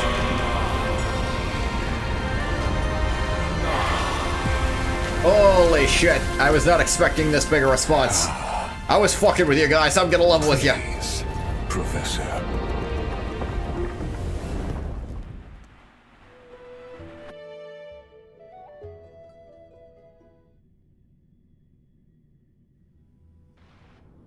The children of humanity have indeed created a spectacle. Welcome to Dawncloud. The atmosphere here carries a greater sense of solemnity than the mundane clamor of the Oh, I guess that's just their Memorial Palace. elevator system to get up here. Is a Permitted giant only fucking hand. to the invited. Only esteemed beings grace this place, and among them I've received priests, scholars, warriors, and now we even have the honor to be in the presence of a Titan. Oh, what a joyous occasion. Once deemed a blasphemer, now a surrogate for revered divinity. The honor should rightfully be mine, shouldn't it? I'll notify Kindness and the others of your arrival.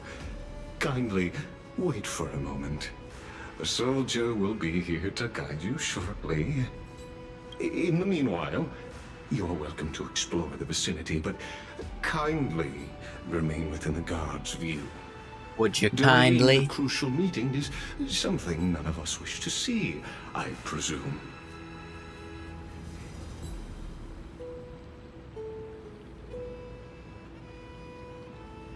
I'm well aware of Kindness's methods. There's no need to emphasize that. As you wish. Your cooperation is much appreciated.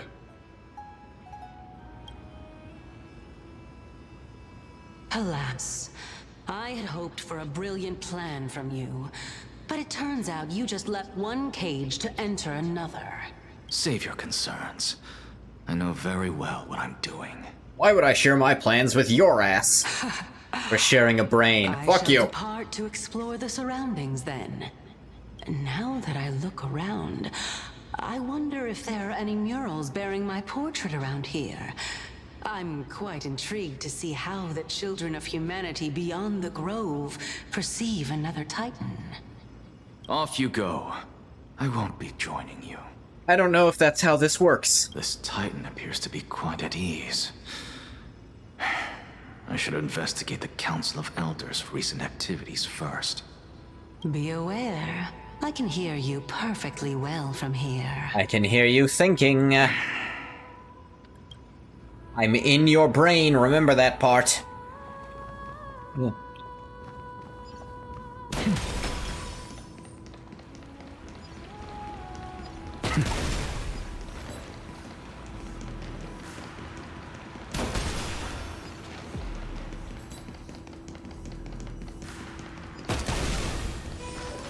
Sir, you need to stop shooting people. I didn't shoot a single person.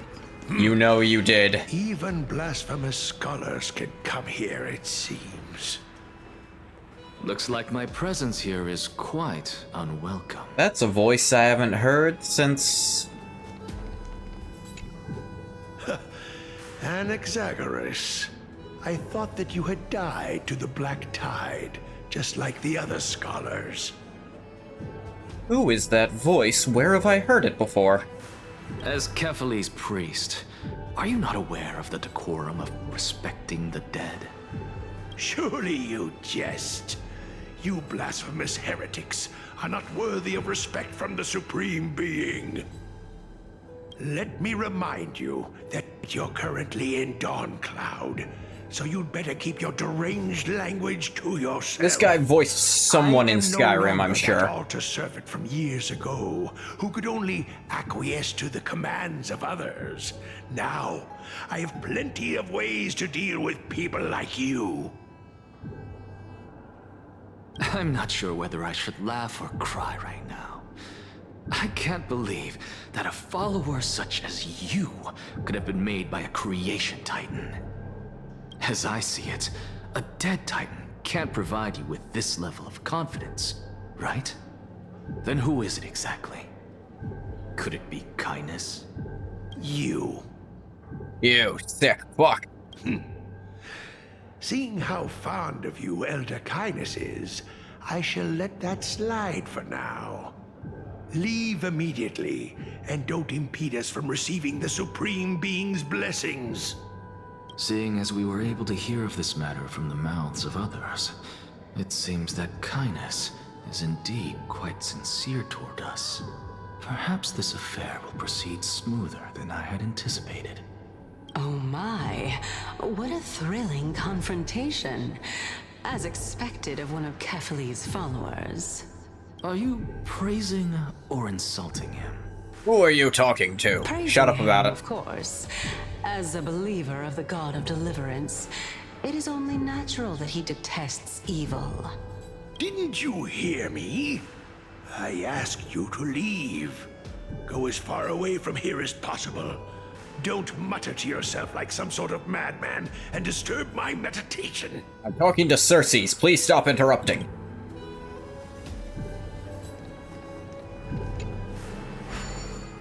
Puzzle.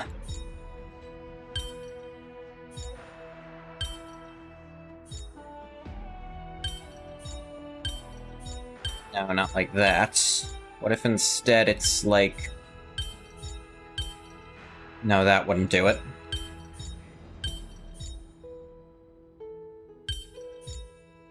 Aha.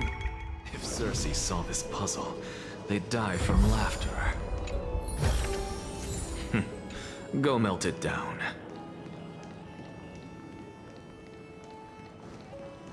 I didn't even check the stats on it yet, dude. Is it that shit?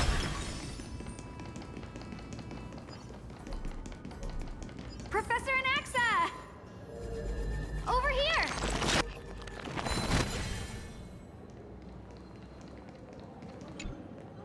What it is, youngie? Word has it that the scholars of the Grove valiantly perished resisting the Black Tide. To find you here safe and sound, thank the Fates. You could say it's the Fates toying with us. It's only the Crimnoans and Idonians who chase glory through death. But your survival Idonians? is a victory in itself. I'd settle for that gladly. So, are you here to report the incident to the Council? I heard that after the Black Tide devoured the Grove, Akuma would be next in line, even with the demigod of strife standing alongside humankind. Tell me, how much does the Council of Elders know about the Black Tide? Jack shit, just like everyone else. Once Kindness and her followers learned of Circe's and Orynyx's fall, they proclaimed in the council that the Flame Chasers could no longer stand against the calamity alone. Yet, when the Crown Prince ascended to godhood and repelled the Black Tide, she immediately altered her tune, declaring that all was resolved beyond Akuma, with the only remaining menace now being what a Aglaya friggin' and her clout-chasing adherents. bitch. They might well make their move at the upcoming Citizens' Assembly. No surprises there, those shifty opportunists. Those little Thank you fucks. for your honesty, virtuous student. Being an opportunist could very well be a facet of wisdom. Shouldn't you be searching for murals of yourself? I've had enough of your prattling. What was that, Professor? Sorry, talking to a god. I was really curious to see how you would find the middle ground between both factions, so I came to listen in. But it seems as though this Kindness is much more ruthless than Aglaya. If so, why do you want to work with her? Could it be that perhaps you've decided to readily surrender this hollow shell of yours? Just because you feel like death is fast approaching? No, shut up about it. I'm afraid you'll be sorely disappointed if that's what you truly think. I've had enough of this. Could the 15th entry hour arrive any faster? Can I just die sooner already? Dawncloud's such a complex place. Luckily, the winds here aren't too strong, so my flames can burn peacefully. Speaking of which, I overheard a question earlier and couldn't come up with a good answer after thinking about it for a while. An elder, a priest, a wealthy merchant, and a chrysosaur are trapped in the same ruins. They all want to get out alive, so they all want to give orders to others. The elder says they represent the people. Priest says they represent the titans. Merchant claims to have a lot of balance coins in the city, and the chrysosaur is mighty and strong. So who among these four is most likely to have the final say? In this instance, the chrysosaur, because they're the only one who has power here and now. In times of crisis, we should trust the strongest person, right? Sounds reasonable. Oh no, you said who would most likely have the final say. I didn't say who rightfully should have it. Being chrysosaur is just a physical trait. This person is all brawn and no brains. Then they're gonna beat the shit out of the other three even more easily. Could they really lead everyone to safety? What a complicated question. I'll stop bothering you now. Let my mind burn for a while longer. You posed the question like a dumbass, and you received the wrong answer. Okay. Ugh. Ooh.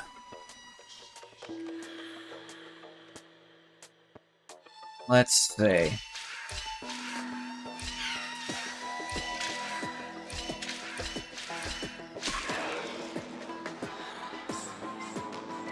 Nah, that won't work.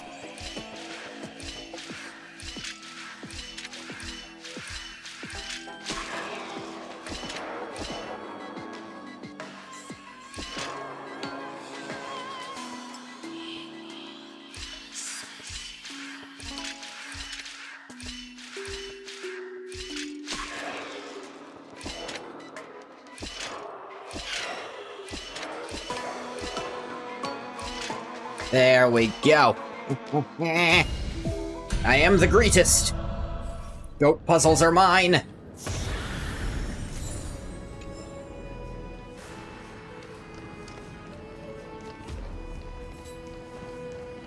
Treasure mine.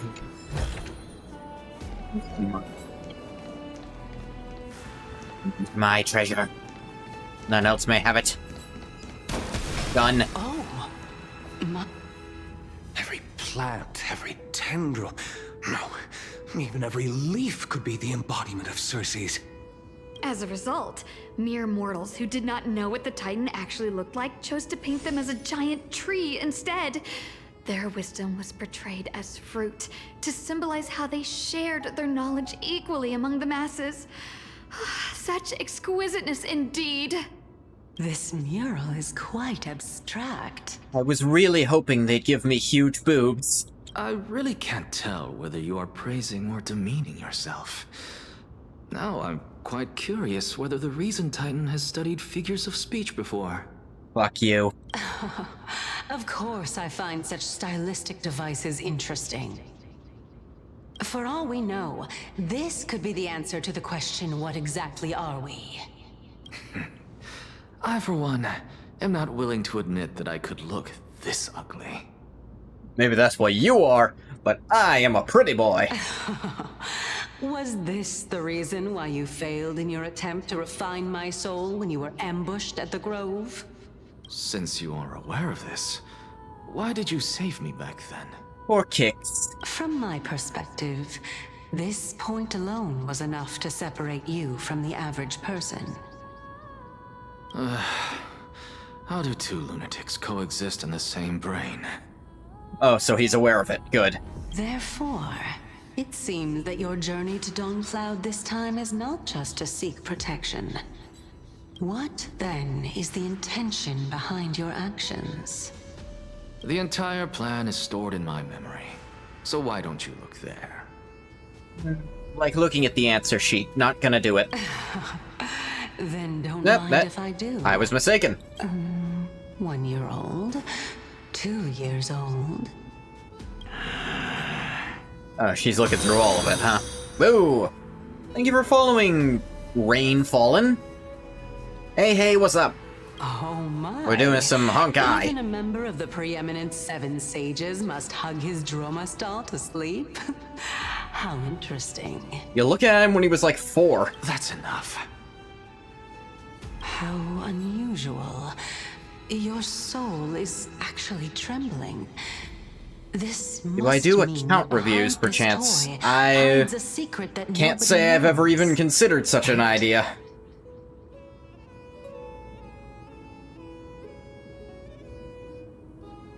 So, hate to tell you, but, no, not really.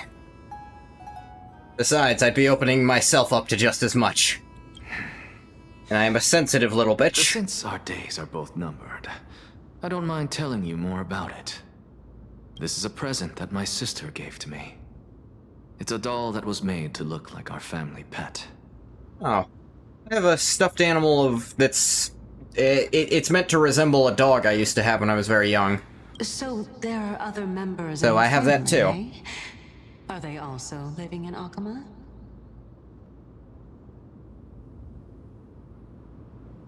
Don't you just love to pick through my brain? Go on, continue flipping through my memories.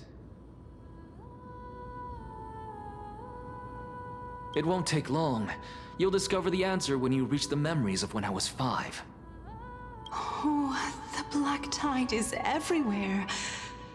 I can't bear to look. Yeah, how's it feel? When I was young, I couldn't accept this outcome either. Georios, Aquila, Kefali, and you, of course. Although I prayed to every titan that I could think of for help, my efforts were ultimately futile. It's like asking Santa to bring you out of poverty. That's not something he does. This...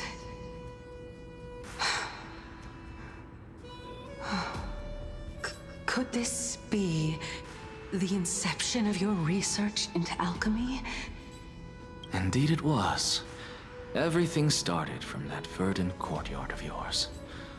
When I was pursuing my education there, I naturally also came to learn of Thalesis' theory as well. The first scholar, huh? Oh, I remember that person. He was the one to come up with the concept of souls, right? Not only that, he also believed that life, as well as the composition, movement, and transformation of matter, all stem from souls themselves. This is why I thought that, since all living things stemmed from the same origin, Weird, why could I like, not pick up in sacrifice there? myself in order to resurrect Did he have a my burp during that take? dearest? Anaxa, you... Empedocles? I did it, teacher! But this is absolute blasphemy. Regardless of how much freedom the Grove provides, such an act could cause you to be burned at the pyre. Your beloved, where is she now? Send her away from the Grove at once, to a place where nobody will ever be able to find her. Otherwise, the both of us will be judged by the Council of the Seven Sages. Calm down, teacher. My sister, she's still not in the mortal realm, even to this day. What do you mean? It was naive of me to think that I could snatch the deceased from Thanatos' grip by merely sacrificing one eye. Yeah, didn't you learn from the Elrics? You gotta give up way more shit to get a person. In fact, I think the ultimate decision there was there's nothing you can give up that'll be worth a person, so it's impossible.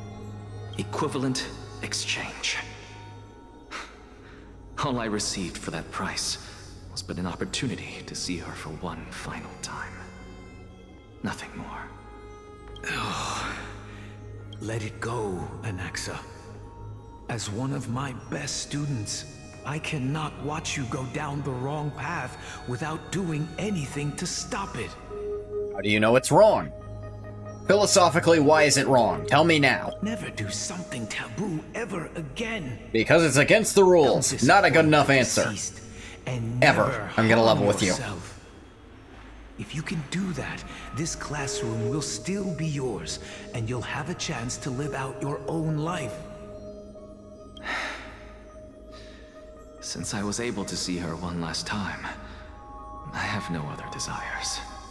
You're right, teacher. It's time for me to start a new life. I am sincerely glad for you, child. Now then, what topic would you like to study? This guy has a very unfortunate name, because if you take off the first two letters, I think you can kind of see what I'm getting at. Like, remove these two and it's terrible. It's the worst possible name I think a Greek could have. I wish to continue Thalesis' research. Continue the research into souls, but you know that the Grove has long since understood his philosophy like the back of their hands. Even if you continue digging into this subject, your efforts will likely be futile. Your efforts are futile. Shut up. No, teacher. After my fleeting glimpse of the deathly fog, I finally understood a single truth. Since ancient days, our understanding of souls is but the tip of the iceberg. I may have lost an eye, but my view of the world has become clearer than ever. I have grasped the truth with my bare hands. Watch as I turn this farcical world upside down. Who would have thought such a secret lay concealed beneath that hefty eye patch of yours? However, This story doesn't seem to be connected to your plan. In fact, I'd say that they aren't related at all. Shows what you know. The answer lies within the tale. If even you cannot understand it, perhaps you should relinquish the divinity of reason to me. After all, it'd be a waste for you to hold on to it. My story ends here. Now it's time for you to tell me your secret. After all, this is what equivalent exchange means, correct? As expected, you laid a trap for me to step into.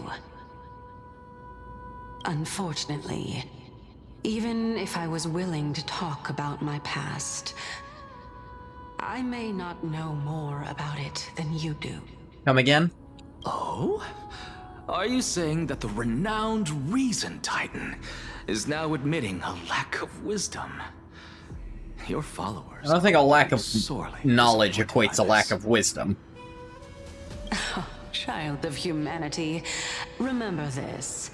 Being cognizant of one's ignorance is the greatest wisdom of all. Yeah. Now I understand. No wonder you asked me to answer your random, nonsensical questions. Not only that, you're the only one who can shed light on my query. As the saying goes, onlookers see most clearly. Is that so? Lord Anaxa. Hmm? I saw you muttering to yourself and was wondering whether you were caught in a I saw you delirium talking to or yourself and was concerned you might have fallen into a fugue I'm sorry state. to interrupt you, but time is of the essence.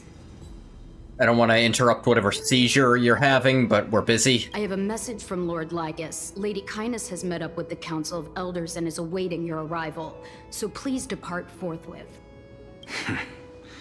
It's finally time. Carefully. The one who created the world, and the one who bears the world.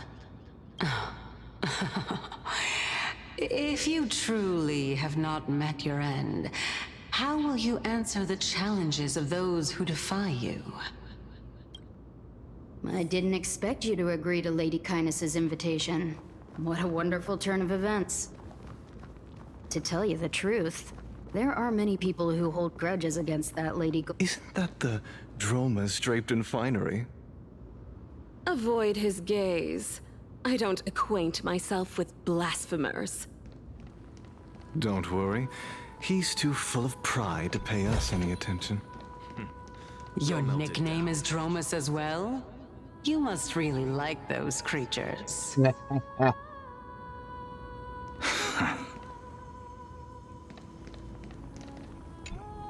Come here, you little bastard. Capfly, follow me, sailor. How many waves have we braved, and how many reefs have we crossed? Surely you remember those nights we kept watch on the mast. The pure moonlight spilling over the sails, the ship rocking gently as it glided across the dark sea. In those moments, I even dreamed of becoming a hero. Did you feel the same? Yes, yes. Now we're finally setting sail again. Are you ready, sailors? Aye, aye, Captain. I can't hear you. Aye, aye, Captain. Whoa. They had to throw in a fucking SpongeBob joke. Right at the end. Wonderful.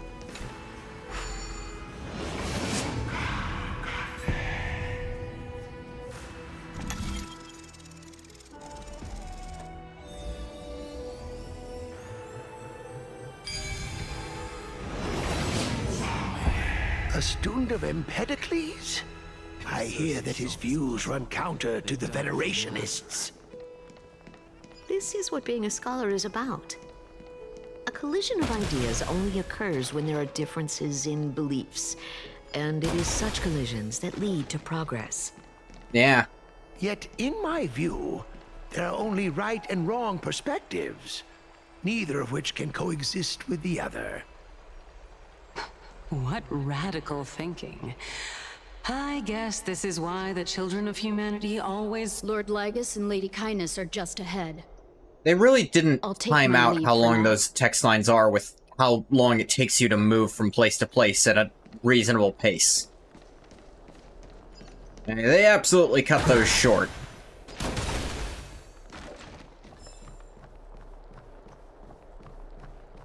Gotta remember to just not move when that stuff starts happening. Because I'm not sprinting or anything. Welcome to the Demigod Council, esteemed guests. Sure thing, G-Man.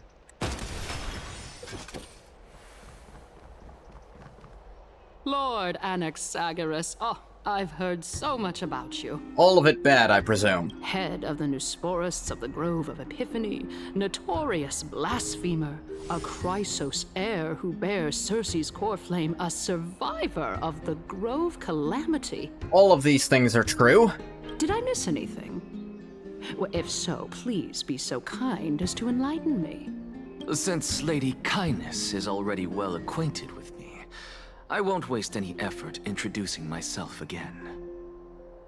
But then again, perhaps the customs are different here. Back in my hometown, there is a form of etiquette known as honoring guests. The host will welcome their guest with warm hospitality by treating them to fine wine and a cozy bed. And yet, ever since I arrived, I have not been welcomed with warm courtesy or Y'all really don't know what Southern hospitality means, do ya? I met with intense scrutiny. Just, you know, absurd, yelling the host and... has sharpened their blade and instructed their servants to lie awful lot in of, the you know, tongue-in-cheek jokes. Or, once in a while, just a flat-out insult. Perhaps you intend to cut open my heart, retrieve the core flame, and then hold a grand feast for all of You didn't do a very good job of making me want to join you, you know? Everyone, stand down. Thank you for understanding. I am but a feeble scholar who is not used to the stench of avarice and blood. I know you snuck a gun in here. Don't try to bullshit no me. need to be humble, my lord. From my perspective, your courage and gumption are worthy of the reputation of the Seven Sages. Your bravery is more than adequate to accomplish our perilous endeavor. So, you wish to start a war? Well, since the Chrysos heirs are calling for war, we will respond in kind. Conflict is inevitable. Since Aglaya endeavors to suppress the virtuous commoners with blood of Oh yeah, gold, call we them will virtuous. hesitate That to makes display them the that rights that and makes it mettle right. The citizens of Akama are so entitled to. As to your question of whether peace is still a viable option, well, to that I can only say this.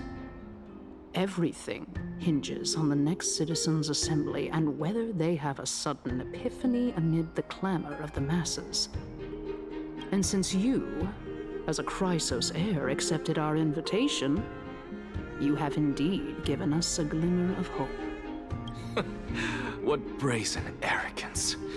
What you're saying right now is worlds apart from what you were saying before you retired your cleaners. I don't deny it. After all, they're responsible for cleaning up any threats, and just a moment ago, you were on the side of the Chrysos heirs. But now that you're an ally of ours, we can continue talking somewhere else. As you know, these walls have ears. I was fortunate enough to have the opportunity to discuss a treatise about the Venerationists with your teacher, Empedocles. Still not a great name. It seems you subscribed to the Nusporists instead, Lord Anaxa. He literally started them. I've heard that this school of thought is one with many detractors. It's normal for ideas to have supporters and dissenters, just like how there are two types of people in this world: geniuses and dimwits. You're clearly the latter.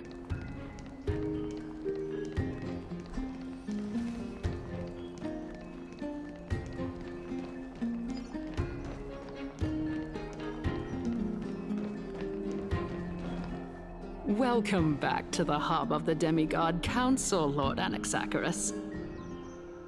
Surely you remember that countless eloquent orators have stood in this spot before and emerged victorious by stoking public sentiment with their words. And yet there have also been innumerable blasphemous philosophers who set themselves up for failure because they refused to defend their actions. This tiny stage is the most profound embodiment of Akama in centuries. In 15 days, this site shall also become the most important, as well as the final turning point in Akima's history. May the both of us carry out our duties with honor and lead the masses back toward the Erechrysia, a golden age with no death, strife, or trickery. You'd have to be a dumbass to think that's possible. Oh my, 15 days and nights. That aligns perfectly with the date of your demise. And Kylus's, or at least how long the trial is gonna last, which probably lines up. Using death to prove myself fits my intentions perfectly. What strong conviction you have, as expected of the hero who dared to stand up to the Gold Weaver. Yeah, you did. Totally that. As expected, she misunderstands you. He sure is stupid. That's enough, Lady Kindness. Dispense with the niceties. I only accepted your invitation so that I can serve the commoners alongside the members of the Council of Elders. Don't test my patience with such superfluous formalities. Well, you say that now, but surely you also require my aid as well, so that you can stay alive even when being pursued by the Golden Thread? God, you're stupid. You worry too much. She won't show her hand too freely, as she still needs to garner support from the masses at the Citizens' Assembly. You think she's just going to murder me in broad daylight, when I've already agreed to this publicly? Even someone like me can tell that only a sliver of her humanity remains. Surely you're not asserting that she will definitely act in a rational manner. Her lack of humanity ensures she'll act in a rational manner. As you're no doubt aware, Aglaya covets the core flame that I possess, which makes it the bargaining chip that allows me and the rest of you to negotiate with her. However, in return, I'll need the Council of Elders to support me as much as possible. Naturally, this includes the guards as well. You're well aware how valuable Cersei's core flame will be in the Erechrysia that you are desperately pursuing. Talk is cheap, so you'd better act prudently as well. I understand. After all, this battle of wits is just a means for each party to acquire what they need. As long as your request is reasonable, the Council of Elders never shortchanges its allies. Since we're both intent on mutual cooperation, let's not mince words and just speak plainly to each other. Let us decide how much we can secure for ourselves and how much we're willing to sacrifice, like true philosophers, with our words and wisdom. Let's begin then. Continuing from the earlier topic, let us discuss our common enemy, Aglaya. She is the second most experienced Chrysos heir across the whole of Akima, who has gradually lost her humanity to the ravages of time and the ablation of the core flame. A formidable opponent indeed. Admittedly, there is ample reason for her to take your life. Yet your previous reasoning is quite sound. As a seasoned political animal, it's unclear whether she will actually cross that irreversible boundary. Moreover, she still needs you alive so that the Titan's trial can be completed. Yeah, she'd have to actually be stupid to do that. Is there anyone present who can swear by the sacred vow of Kefali and guarantee that you weren't in league with that woman before coming here? Are you just trying to pull the wool over our eyes and aid her in her savagery? He is prepared to execute me. I believe you're aware of Castorice the Executioner. Long before I returned to Akima, Aglaya had already dispatched her to monitor me. If I weren't able to reach this place in time, I would have been forced to meet Thanatos first. As compared to a comprehensive plan with uncertain results, if you decide to cut open my chest and remove the core flame, wouldn't that settle her nerves even more? Everything is in place. She just needs the right timing. I understand what you mean. At the very least, the both of us agree that this tyrant who wallows in extravagance and greed is the greatest putting a lot of threat words to in his achieving mouth. peace in Akama. The Council of Elders is willing to defend your right to live, just as we defend every oppressed citizen. However, I regret to say that sentiments in favor of the Chrysos heirs and Yeah, it's Aglaia almost are like they're only succeeding at that growing in thing they magnitude. said they're trying to do. The peace that we are aspiring toward, as well as everything that we hold dear, will be destroyed completely. The city will be burned to ashes, and the citizens' blood will be shed. Tell me, what are you willing to do for our esteemed citizens so that they can vanquish the enemies of our fine city?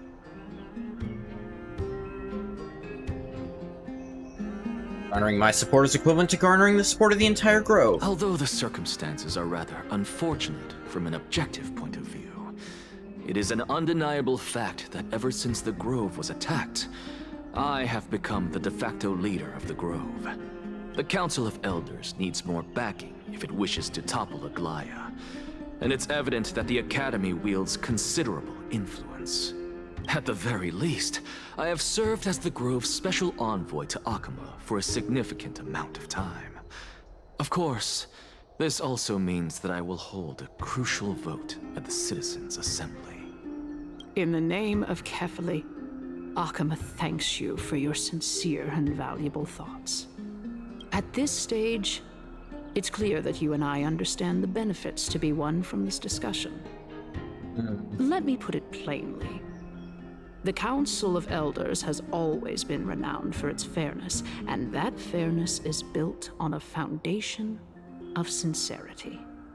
The Council of Elders has vowed to all citizens of Akaba that it will always remain loyal to them.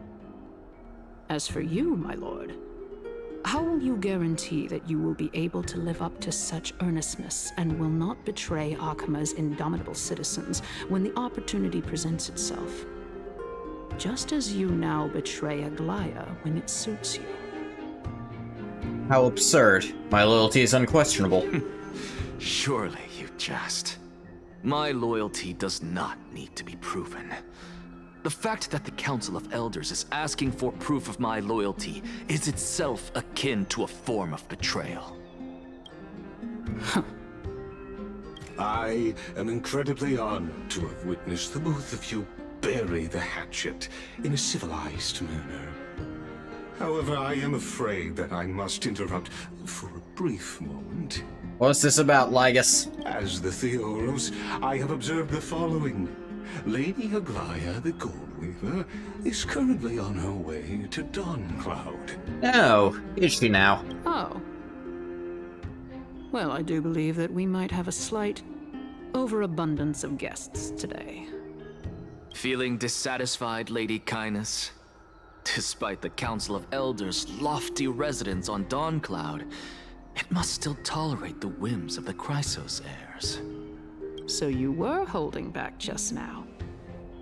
Seems like you are better at playing this game than I. In any Everyone's case, better than you at this. I'm glad that she's arriving here. You just blatantly lie. So tell me, Anaxagoras, now that you're an ally of mine, if Aglaia were to demand that I hand you over, what should I do? You can do as she says. Tell her that the Council of Elders merely wished to chat with me and had no intention of offending her. However, by doing so, the authority of the Council of Elders will be as thin as papyrus that has been soaked in blood. Not only can it be destroyed at the slightest touch, but the Council will also lose possession of a valuable core flame. No, more like 2 core flames. After all, at the next Citizens' Assembly, that young lady who is synonymous with death will also be standing on our side. Come again? Oh? How can you be sure of that? Is that of importance to you? All you need to know is that I have a plan. In my opinion, you should be more worried about the impending threat. If Aglaya can seize me in full view of the masses today, she could also dismiss the entire Council of Elders in one fell swoop tomorrow. If that happens, the discussion that we've just had will turn into an utter joke instead. Is this the outcome that you wish to see, Lady Kindness? Fine. I will handle this matter appropriately. But you do best to remember this. Fool the people and karma will be on your tail. I'll overlook it this time, but don't count on there being a next time. What do you mean? Unless, of Overlook course, you what? crave cruel punishment and consider suffering the perfect state to ponder the true nature of souls. Well, what do you know? That happens to be one of my rare talents. We shall see then. I've got to say that you've managed to really impress me again. But shouldn't you be going after more? Dying to know what I'm after. Quite literally, yes. I mean, I'm the reason Titan after all. It is in me to ask and seek answers. So, yeah, I'm gonna die and I need to know. Easy there. You'll learn the answer soon enough. I didn't bring it up with her purely because she doesn't have the means to give me what I truly want. It's as they say, onlookers see most clearly. The true masters of Dawncloud have always been the Theoros, who watches over everything. The robot's the real leader, of course. Kill it before it... Yeah. You're not Terminator 2ing me. Hang on. There we go. Get his ass. Alright, fine. An expected visitor. Welcome once again. You know, you could actually skip all the pointless debate and come straight to me to seek an audience with Kefali. I have no reason to refuse you, do I? You may not, but Kindness has. Whoever gets hold of Kefali's core flame will get to rule over Akama. She's wary of me, so naturally I had to gain her trust. I would say that debate was not at all pointless. Very true. In my view, this individual has gone to great lengths to get close to Kefali. He might very well be plotting something nefarious against the Titan. Are you still willing to let him pass, knowing this? Yes, very much so. All living creations are always free to visit Kefali's transcendent vessel. This comes with anyone? At any time? How convenient it is to be able to hear what they say. It is truly my honor to speak to a venerated Titan in person.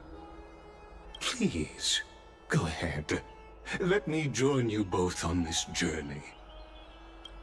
Oh, a bygone myth tells of an occasion where Kefali once answered their followers' questions on the peak of the Holy Mountain.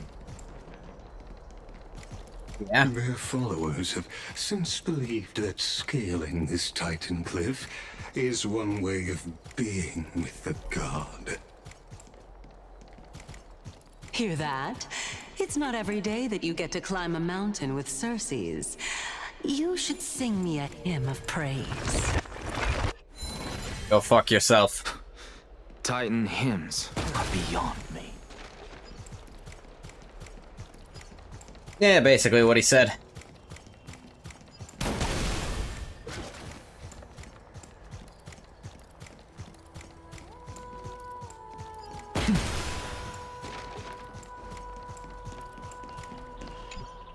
Can't you? Fate has guided you to my hiding place, Buzz. You weren't even hiding. Fate is like the knot tied by my master, or the thread spun by my lady. They entwine and weave to form the bonds that connect us. And it's these bonds that led you to find me, Buzz.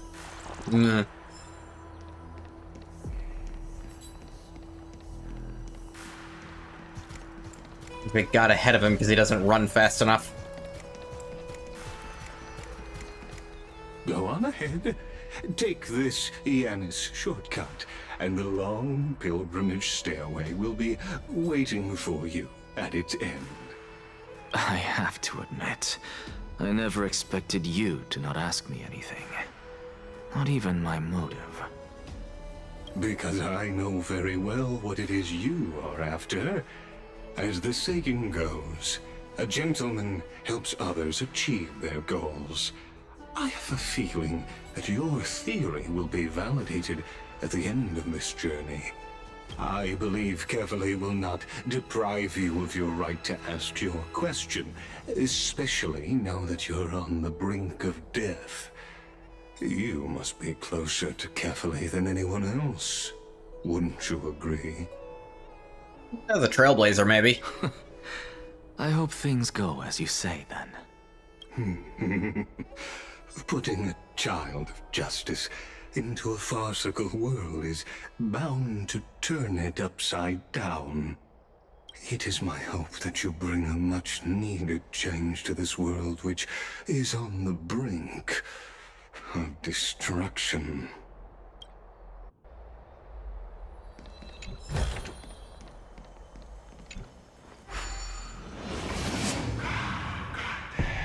Wow.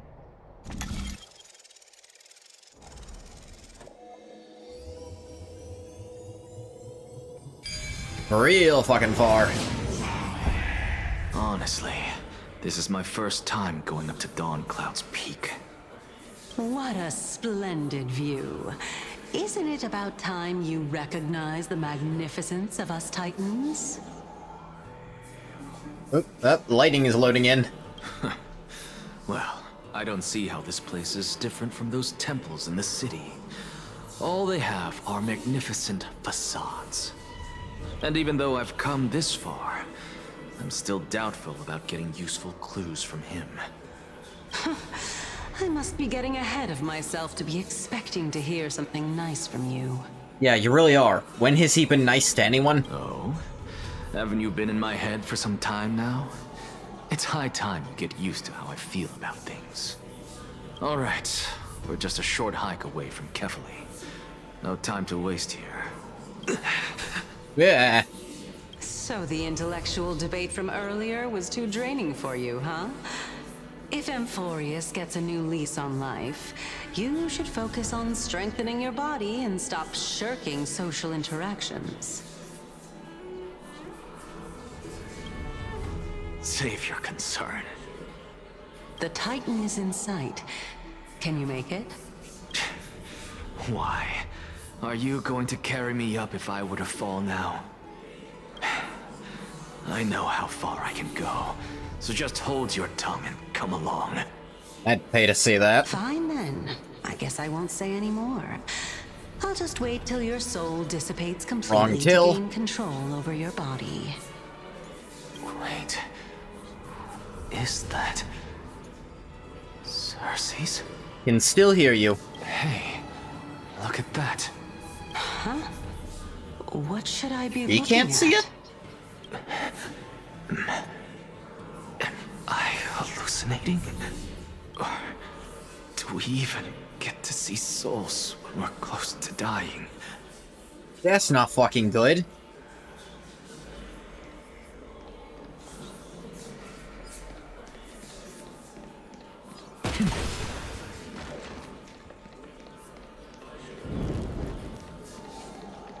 Fire. Oh? Why didn't you bring your favorite spear with you on this trip, Nias? Nias? I know I've heard this name somewhere. Huh. It's unfortunate.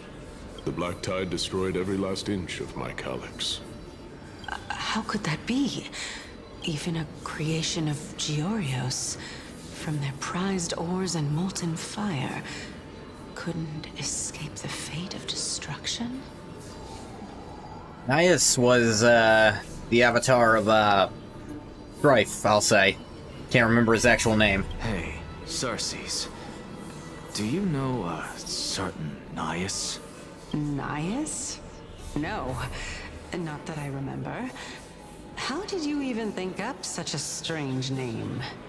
I just saw him. Nias. A warrior-like figure who was just chatting with you here. No, I have no such memory. You're losing your goddamned mind. Hallucinating?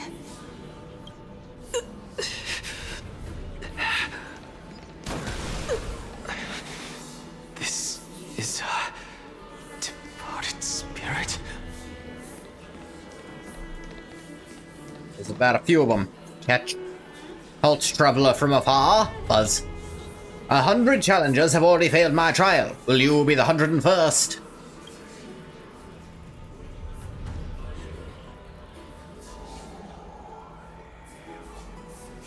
For the honor of being a weaver, Buzz, take a guess. Which tree am I hiding?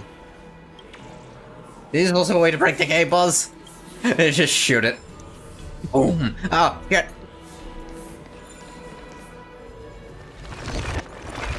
Up you go.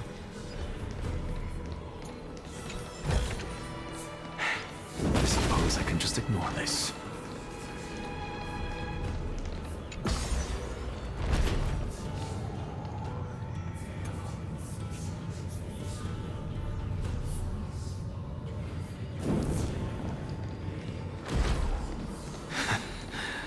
You two again. Enough about me. Did Kaus ever reply to you? Kaus? Well, regrettably. Seems like the price of becoming a demigod is a lot heftier than we thought. Oh. I thought it might be something like that. Kaus. Demigod. I have a theory that this is a cycle that keeps happening. The current Titans are just the demigods of the last cycle. I've never heard of this person. Which Titan's authority did he inherit? Look on the bright side, Nias. Since we've come all this way, I doubt he'd snub his old friends, would he? Let's just hope we mean as much as the world to him. Hey! Are you seeing that same hallucination again? Yes. It's still you and Nias, but you're now talking about a certain Kaus. Spelled like chaos, but with a K. One of your companions. Kaos? This name sounds just as strange to me. Never mind. I think I know what this is about. If things are as I thought, then they aren't hallucinations, but the souls of people. What? But if those are the souls of the dead, then what am I? Beats me. For all I know, you're just an illusion I conjured up in my dying moments. Then how do other people see her? Let's just keep going. As long as I take in more sights and hear Hey, more how did the stories. robot guy able to see her if that's how that worked? Know your limits. Wander too far among the dead, and even I might not be able to save you. I'm fine. This is the pilgrimage platform dedicated to devout believers. But you, Anaxagoras, never kneel to false gods. Yes, and if you come back as the Trailblazer, you can do something funny there. But Anaxagoras does not have the, brain rot required. Go melt it down. Goat puzzle.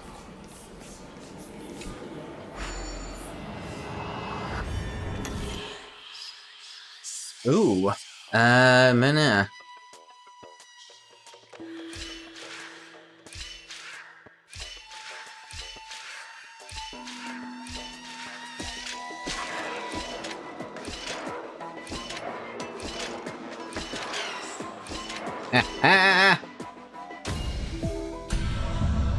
I am the greatest.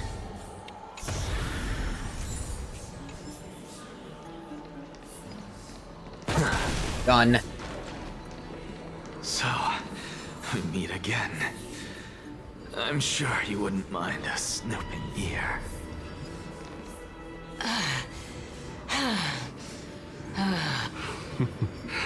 Can you keep going? Got the fuck up, nice. Of course. I'm just...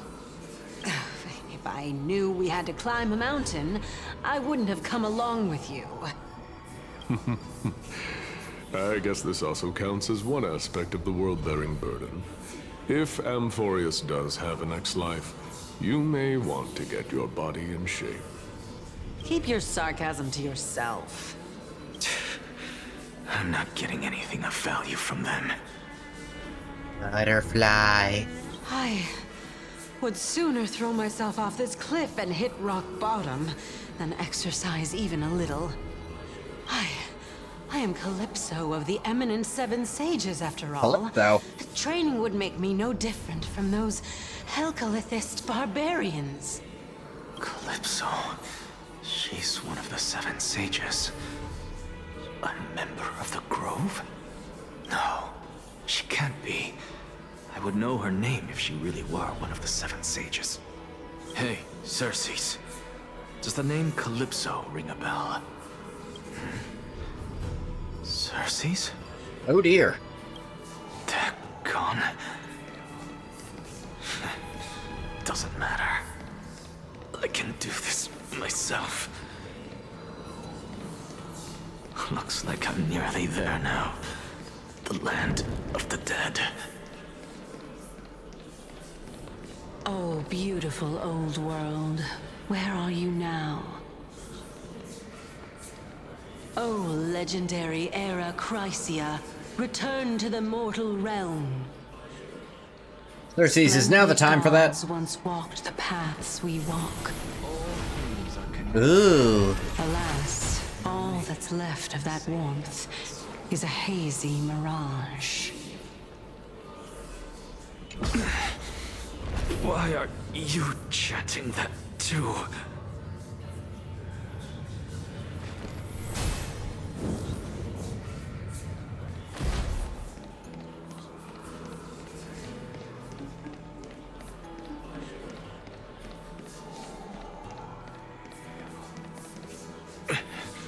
We're here. All right, big guy. So, I don't get to ask the Titan my question, but all of you make for a pleasant surprise, nonetheless. Very well then. Let me uncover the truth for myself. Did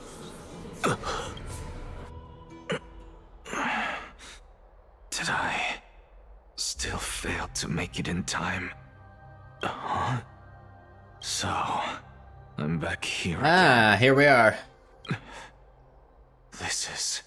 I can hear it. I hear it from the depths of the tides, behind the closed doors of the void world. A voice ready to tell me something. This time, the voice is a lot clearer than before.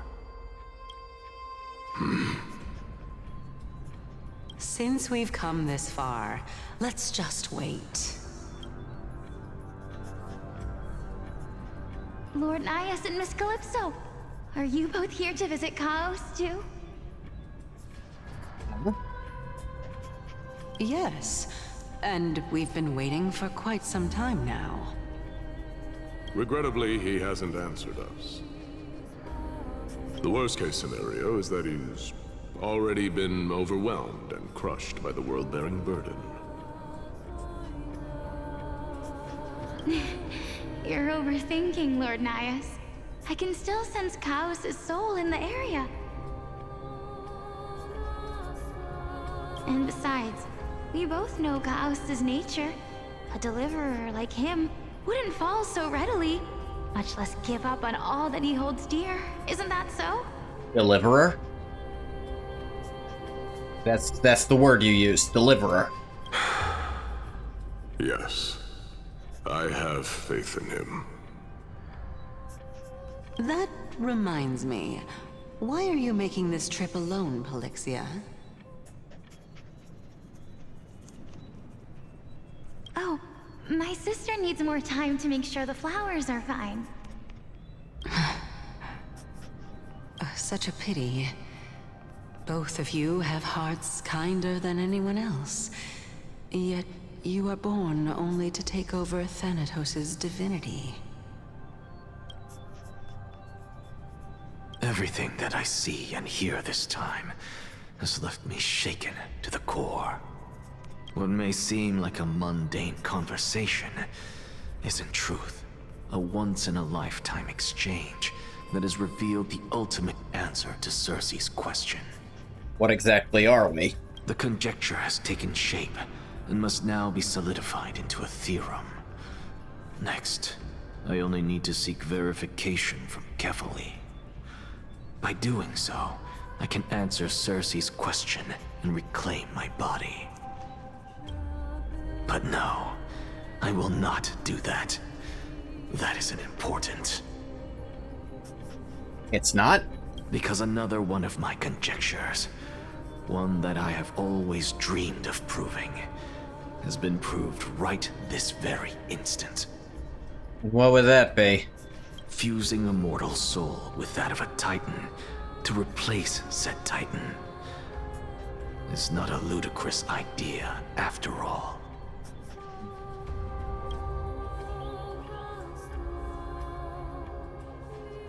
Switching to Don Hong's POV? That's new. I suppose not new, but new for this. Danny boy, what's up? What are you thinking about? My insane friend. Just amazed at how this towering tree is Cersei's divine body. It's a majestic sight. Is that so? You don't look the slightest bit amazed, though. Plus, you seem to be strangely familiar with the city around the great tree. Merely something from the past that I won't go into. Events of the past, huh? I was He's also a little child used when I to looked up at being Cersei's. around giant trees and the cities Their surrounding leaves them. and branches reflected the sparkling stars. And their trunk was like a pillar that supported the sky and ground. I stood at this very spot back then, imagining the day when I could climb to the top of this tree. Because I would be the closest I can be to the sky at that spot. You're a sky priest. Yet you study at a place that is home to the Reason Titan. That's rather counterintuitive. Don't read too much into it. I mean, can mortals even hope to reach Aquila's realm? They're a strict and draconian god. Nothing like Cersei's. Reason is willing to share what is theirs with others, but Sky only expects people to revere them. You get what I'm saying, right, Denny? Oh my god, she does it too. After all, the Titan that imprisoned you and Grey here in Amphorius is none other than Aquila themselves.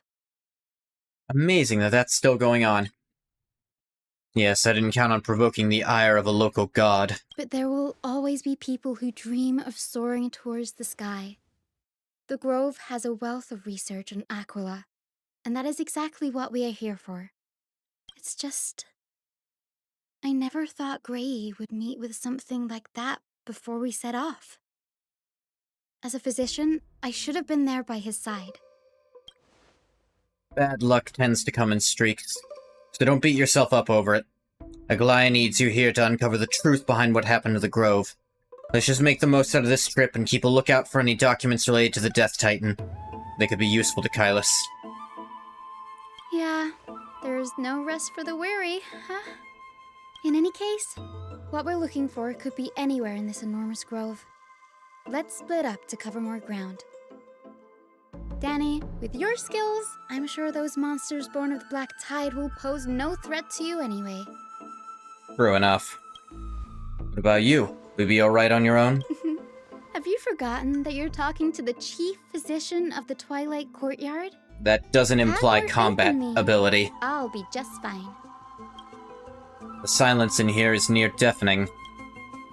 With a vast amount of knowledge it holds, this academy is akin to a labyrinth of information. Even the cleverest of scholars would easily lose their way in here. Should gather my thoughts before heading in. How to leave Amphorius. In the myths, Aquila, the Titan who reigns over the domain of the skies, is a colossal bird that overlooks the world beneath them with 100 eyes. As long as they continue to soar above the clouds, the people of Amphorius will remain trapped on the ground.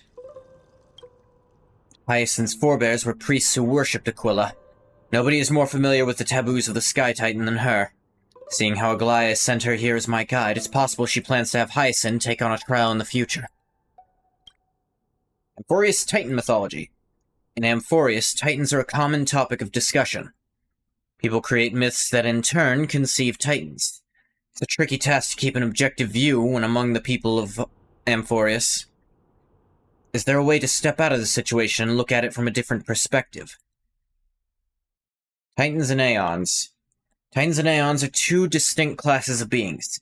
Titans can communicate with us humans, and it's not impossible for us to overpower them. Upon their demise, we can even take over their divinity.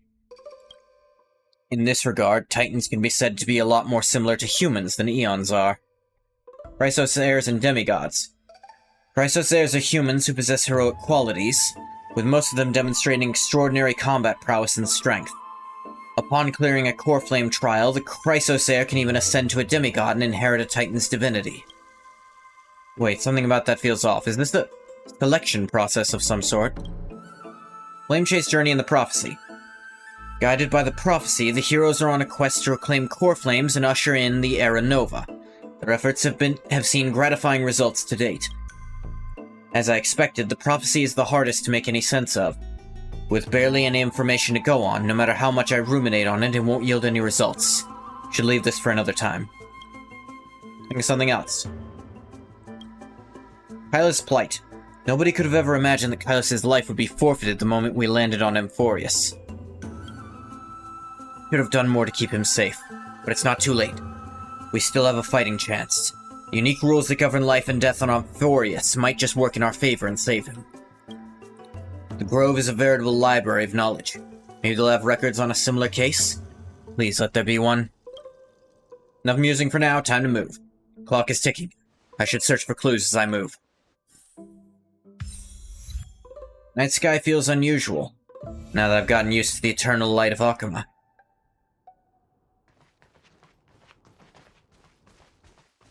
I'm not gonna play as Danny Boy here, just because I feel like I'll actually have to fight.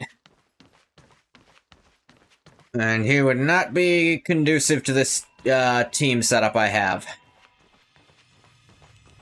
Maybe he could replace Serval and not fuck everything up?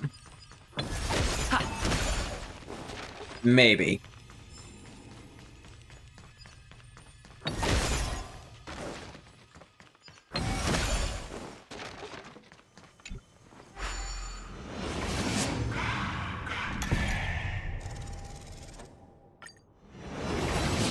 Coming across.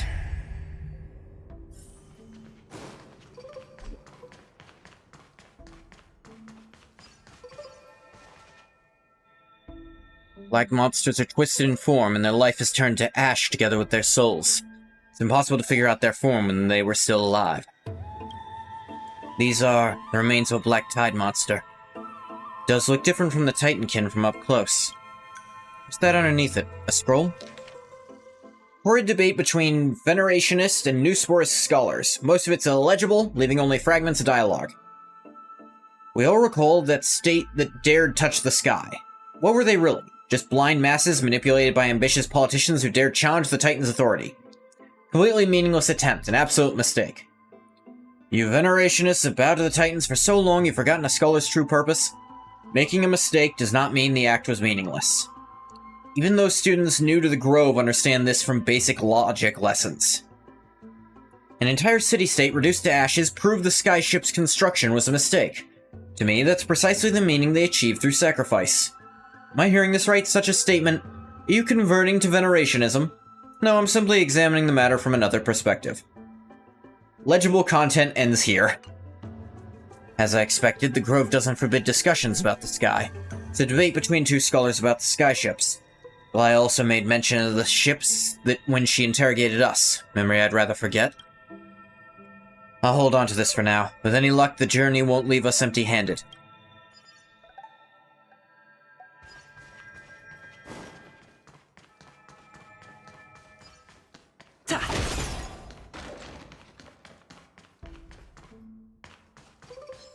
Yeah, there's actually enemies here. That's Hyacinth? Why is she surrounded by so many monsters?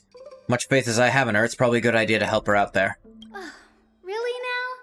This is way more trouble than I could have asked for. Need a hand? Or you could sit back and watch. I can't tell if you're serious or not. Being hard to read isn't without its perks, I suppose. I'm kidding, Danny. Lend me a hand. Come on, Danny boy, the pipes are calling. All right, From now glen to let's glen. get 'em.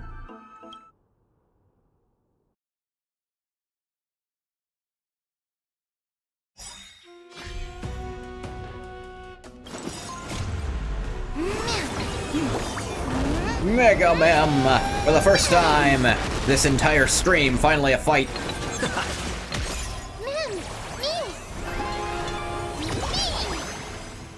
What's wrong? The door to a whole new world. Curiosity. Endless riddles. But the answer is nothing but a void. You've just got to expand your thinking. Raise barriers of the unknown and watch them crumble. Let's rock! Better hedge your bets. Going all in. And armor up. Tabs on me.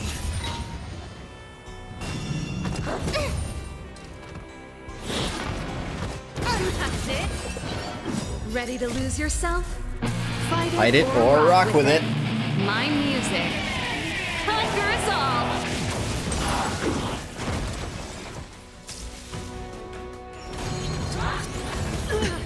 Ah. Watch your head. Coins.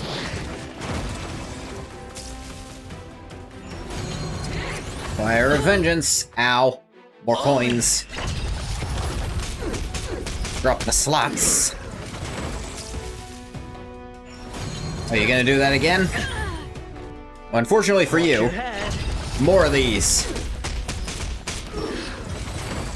Yeah, you just keep doing that. This place is practically in ruins. What happened? There shouldn't be this many monsters here. The Black Tide is remarkably quick to detect the light of Amphorius. So or rather, the blessings of the Sky Priest in me, might have unknowingly called them to me. Anyway, never mind that for now. Here, you might want to have a look at this. I found it around here and thought it might be of interest to you. Dollars debates too. Most are legible, leaving only fragments of dialogue. Well then, enlighten me. What exactly do you mean by examining from another perspective? Simple, you see? We stand normally, the sky's above. We stand on our heads, it's below our feet. I don't even want to know what kind of situation inspired you to make such exalted theories. By the way, I have a student who loves to write satirical comedies and once wrote about a fool who cannot figure out a question no matter what. As I said, there's no reasoning with you Venerationists.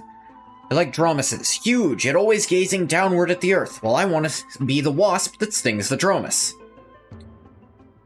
What if that state tyrant's defeat simply proved that among all paths to Aquila, the skyship was the wrong one? Anaxagoras, you impious blasphemer, mark my words, you will eventually answer for your sacrilege. Yeah, who the hell else would this have been? I doubt your students, or that young teaching assistant girl, have any idea what secret research you're truly conducting. Anaxagoras. He's a scholar who fused himself with the core flame of reason. This is new. I didn't know Professor Anaxa was researching the sky. He's never mentioned anything about it. Phainon said Anaxa might be opposed to the flame chase journey. Might is an understatement. Anaxa has never been one to venerate the gods, nor has he ever found it within himself to put any faith in the prophecy. People have come to think of him as a heretic, even in a place as liberal as the Grove. Yet, it is also this very Damn, the Inquisition will be here any minute. I'm sure of it. I picked up a scroll on my way here, too. Looks like it may be related to the one you're holding. Yeah, if you put them together, they're clearly part of the same conversation. Hyacinth combines both records together.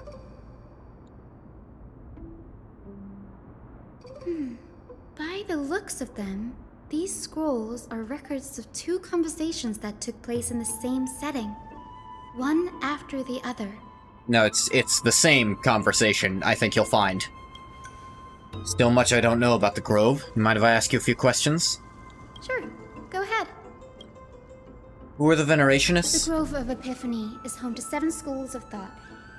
While all 7 schools are founded on the ideologies of Thalesis, the first scholar, each is unique in its own way. Among them, the Venerationists revere and worship the Titans the most. As the sage of the Venerationists, Euthyphro has always been at loggerheads with Anaxa.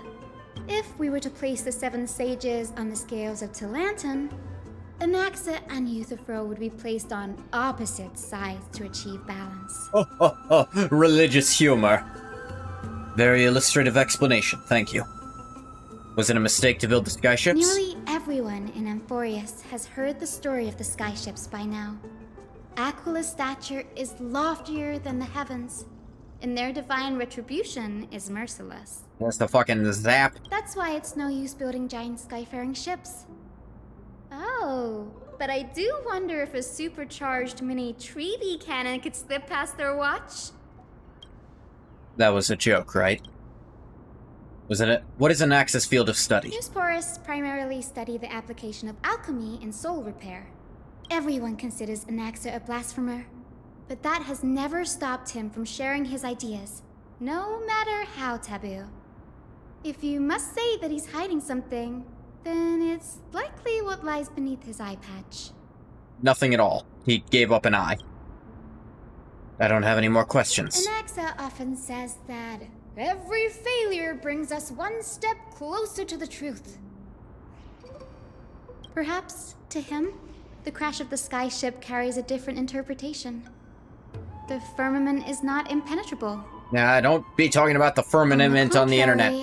Flat Earthers are gonna swarm this place. Precisely because the skyship represented the first step toward breaking free from the shackles of the Earth, that it provoked the wrath of the Sky Titan and brought divine punishment upon itself.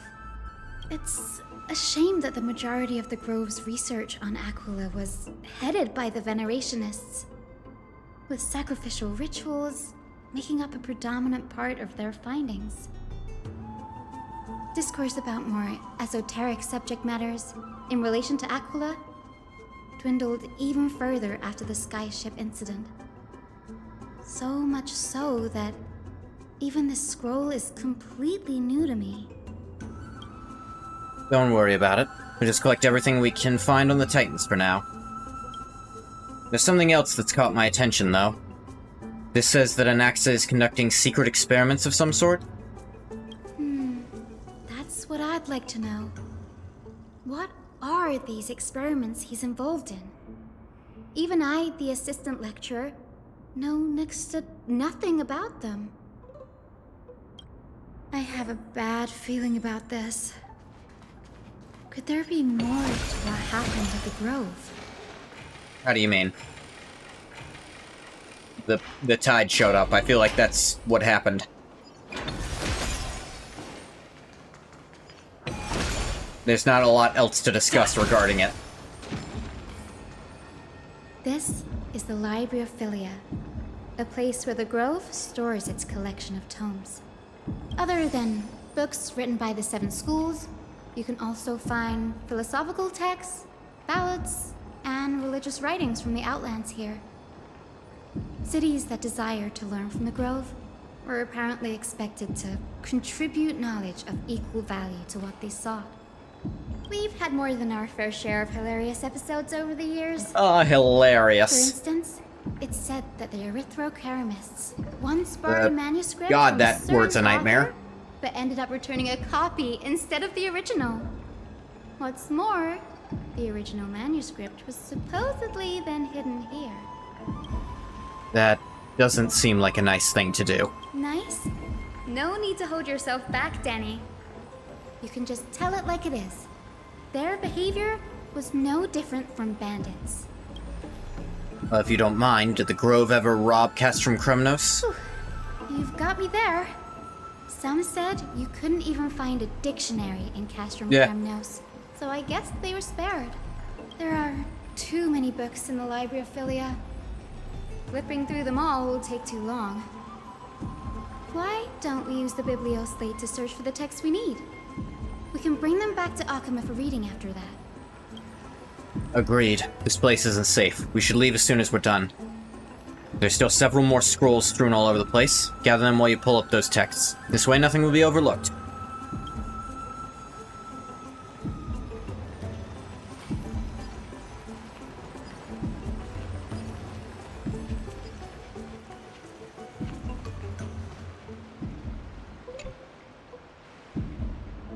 Complaint letters from the scholars about Anaxagoras the Blasphemer. There's a thick stack of letters. Based on the dust accumulated and the perfectly intact seals, complainee did not even bother opening them and just chucked them aside into a corner. This is about Anaxa? You should read this. Hyacinth, you should come have a look too. Ugh, it's so dusty in here. Whoa. Are these all complaints about him? Here looks like it. I can already see what they must have written. Anaxa has no respect for the gods. His very existence undermines order in our society. They're probably all things like that. Does Anaxa hold that much influence? Why else would they call him the Great Performer? When Anaxa established his school of thought, the first thing he apparently did was read his own work to everyone. Are the Titans truly an accurate reflection of what humans think gods should be? Worlds created by gods are indubitably perfect, but what of Amphorius? Only foolishness and insensitivity everywhere you turn. An uncanny impersonation. What happened after? They marched him straight to the seat of judgment before he could finish. They hung him from the gallows. Within the hour. Though what he took on in the end was more of a debate than an actual trial. He had to address every one of the scholars' allegations, or face expulsion from the Grove. The first allegation was... Do you agree that since the Titans created the heavens and earth, so the mountains, rivers, and seas must likewise be their creations?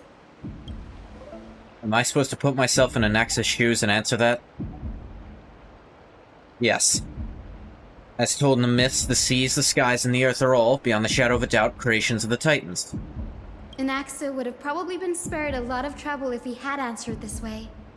Instead, he quoted past instances of the flame-chased journey, and posited that humans have the potential to take over the divinity of Titans. Needless to say, his critics didn't take kindly to his answer, so they followed up with a second allegation. You claim to be studying souls, yet you are, in fact, defiling them and committing acts condemned by the gods. Do you admit it? That's a serious allegation. Do you really do that? Anaxa always wears an eye patch, never removing it, even when alone. Some say he used one of his eyes as an alchemical ingredient. We know that actually happened. Every being in the world owes their safekeeping to Kifili, and this is even more so for the Chrysos heirs who have divine blood coursing through them. If he has really done something of that nature, then it'd indeed be sacrilegious. Thankfully, they had no way to prove it, so it amounted to nothing more than an allegation in the end. One by one, Anaxa engaged in wars of words against those who would challenge him.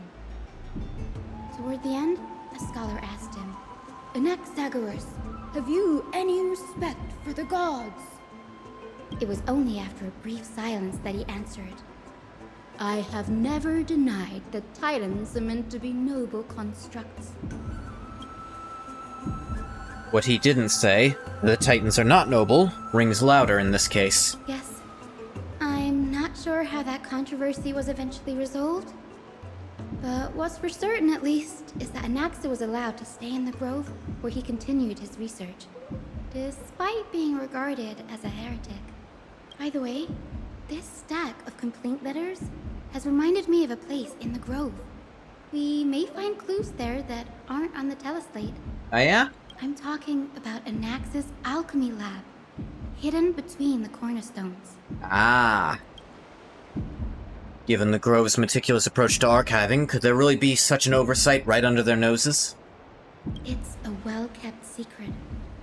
Among the 7 sages, excluding the nominal chief sage, each has a private sanctuary where they can conduct research undisturbed in their free time. Even the administrators of the Library of Philia are restricted from accessing those places and documenting the sage's research. But with the Grove in this state, I'm sure Naxa won't be mad even if we sneak into the lab for a short while. He's a little too busy dying at the moment. Record of the many research topics a Capri scholar had applied for, and replies from their school sage about these topics. Topic 1. A discovery that many mythical beasts renowned for their longevity actually reside in areas with poorly managed birth and death records for such creatures. Permission to research. Reply: lacks research significance, not approved. Topic 2. An observation of real plants within the Grove imitating the growth patterns of nearby white dryads. Permission to research. Reply: falls under the domain of the Lotophagus School, not approved. Lotophagus said it fell under your domain. Topic 3. Investigating the feasibility of placing flying birds into rocket tubes to guide the direction of the rocket's flight. Permission to research. Reply: too fanciful, not approved. Subsequent topics grow increasingly eclectic, yet the outcome of the replies remains unchanged. Impressive tenacity. Hopefully it helped him survive the Black Tide. A book covered in annotations from many scholars. Its title is The Art of Sophistry, 40 Ways to Improve Your Debating Skills. You skim through it, and the highlighted methods include virtual causation, false premises, contradiction conversion, conflating prevarication and reality, misinterpreted punctuation, misattribution, and generalizing specificity, among others. Amidst it are scholars' exclamations. A true eye-opener, the art of language knows no bounds. If I can't master sophistry, I can at least learn to defend myself against them as an honest man, and so on.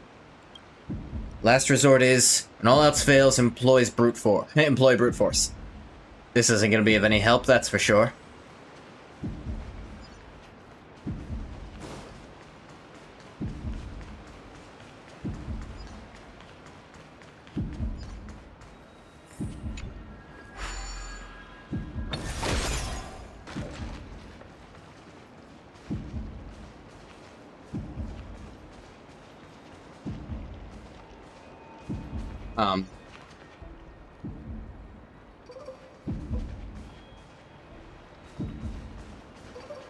Game. Oh, there it goes.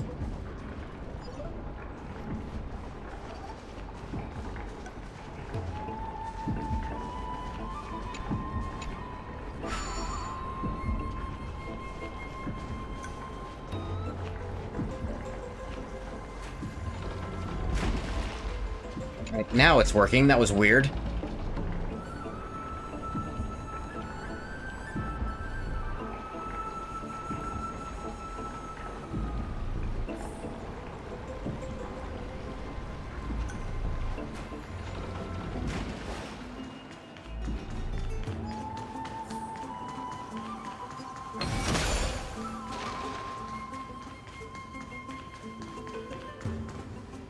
This is the place, but where is everything?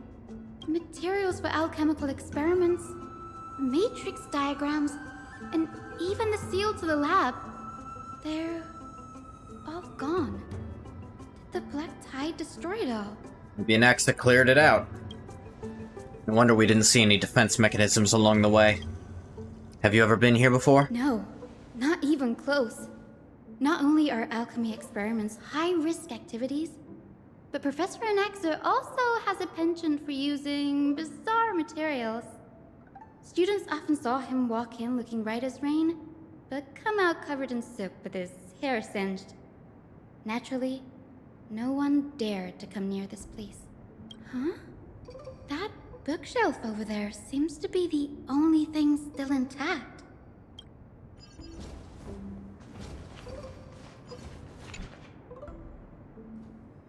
These are the materials requested by Anaxagoras. Documents from various fields have been compiled in one place, including Titan creations, the universality of the soul, alchemy doctrine, and so on. Most of the materials look to be within the research domain of the Noosporus school of thought. However, a document titled A Study on the Chrysos Heir's Background is mixed within. Here to be quick notes examining the background of Chrysos Heirs. The Holy Maiden of Yanisopolis, Tribi, Trian, and Trinon, descendants of the Holy Maiden from the Temple of the Three Fates. Goldweaver Aglaya of Akhma, from the Monestia priestly family. The Prince of Castrum Kremnos, Hyacinth of the Twilight Courtyard. All their ancestry have varying degrees of connection to the Divine Titans or their divine authorities. Does the golden blood come from the heritage of priest families or royal bloodlines? Anaxagoras, I myself show no such connection. Kefli the Creator, what criteria did they use to create the golden blood to shape the Chrysos heirs?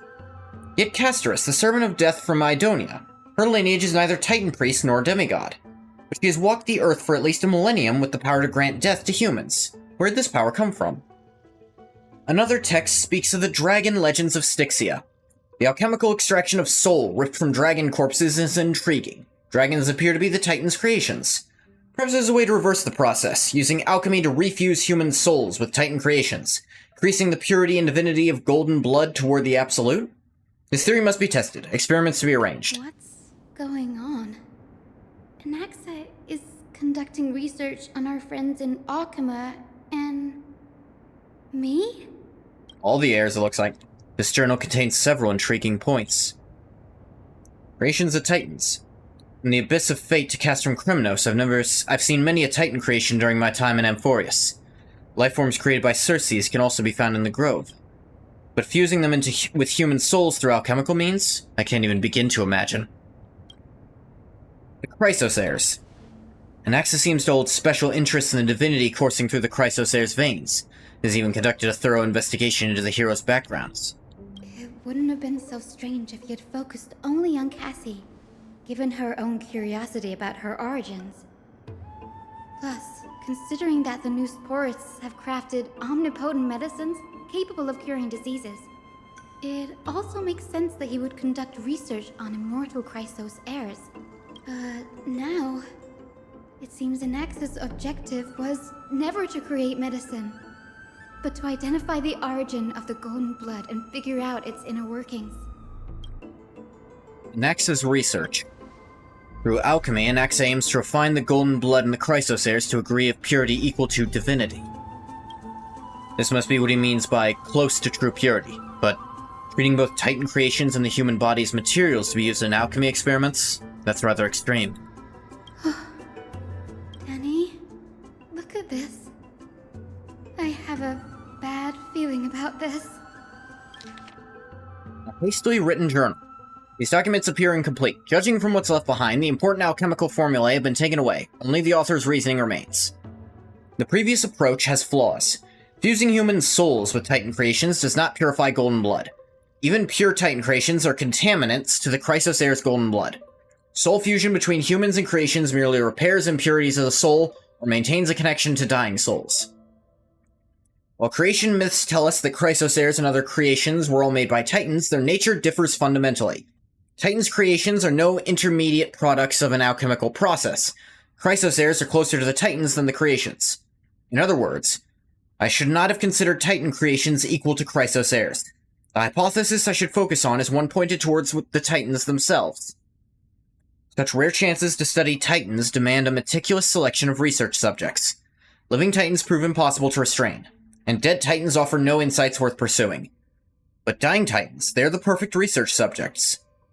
Only by understanding the fundamentals of creation can we ensure perfection at the moment of everything's birth. Through my own hands, I will melt a Titan and reach the true essence of the soul. My biggest fear. It's come true. After Is that going what he's through trying to his do to notes, Kefli right I now? think I can piece it all together now. Anaxa was carrying out experiments on soul transmutation. Sure seems that way. Do you mean he's trying to reconstruct human souls alchemically? Yes, this is what he was secretly conducting research on.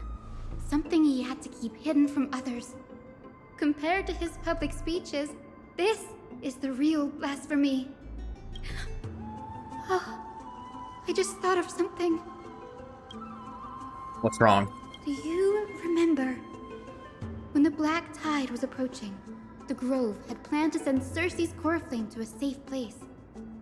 But an accident happened along the way, and Anaxa lost his life in the process? The Castorice took over his body and resurrected him, which led to the situation we're in now. That's right. But what if Professor Anaxa's fusion with the core flame of reason wasn't an accident? Bum bum. What do you mean? Put yourself in his shoes. Knowing that the black tide was closing in and your time was running out, what would you have done? Panicked. He probably would have done something better, though. I'd put my theories to the test, no matter the cost. Exactly. When the black tide came, the true reason Anaxa headed to the Luminary Throne was to transmute and fuse himself with the Titan's core flame. Did he succeed? No. Judging from how he reacted after the event, the results came as a surprise. Maybe he failed to consider the possibility that Circes would make a similar decision.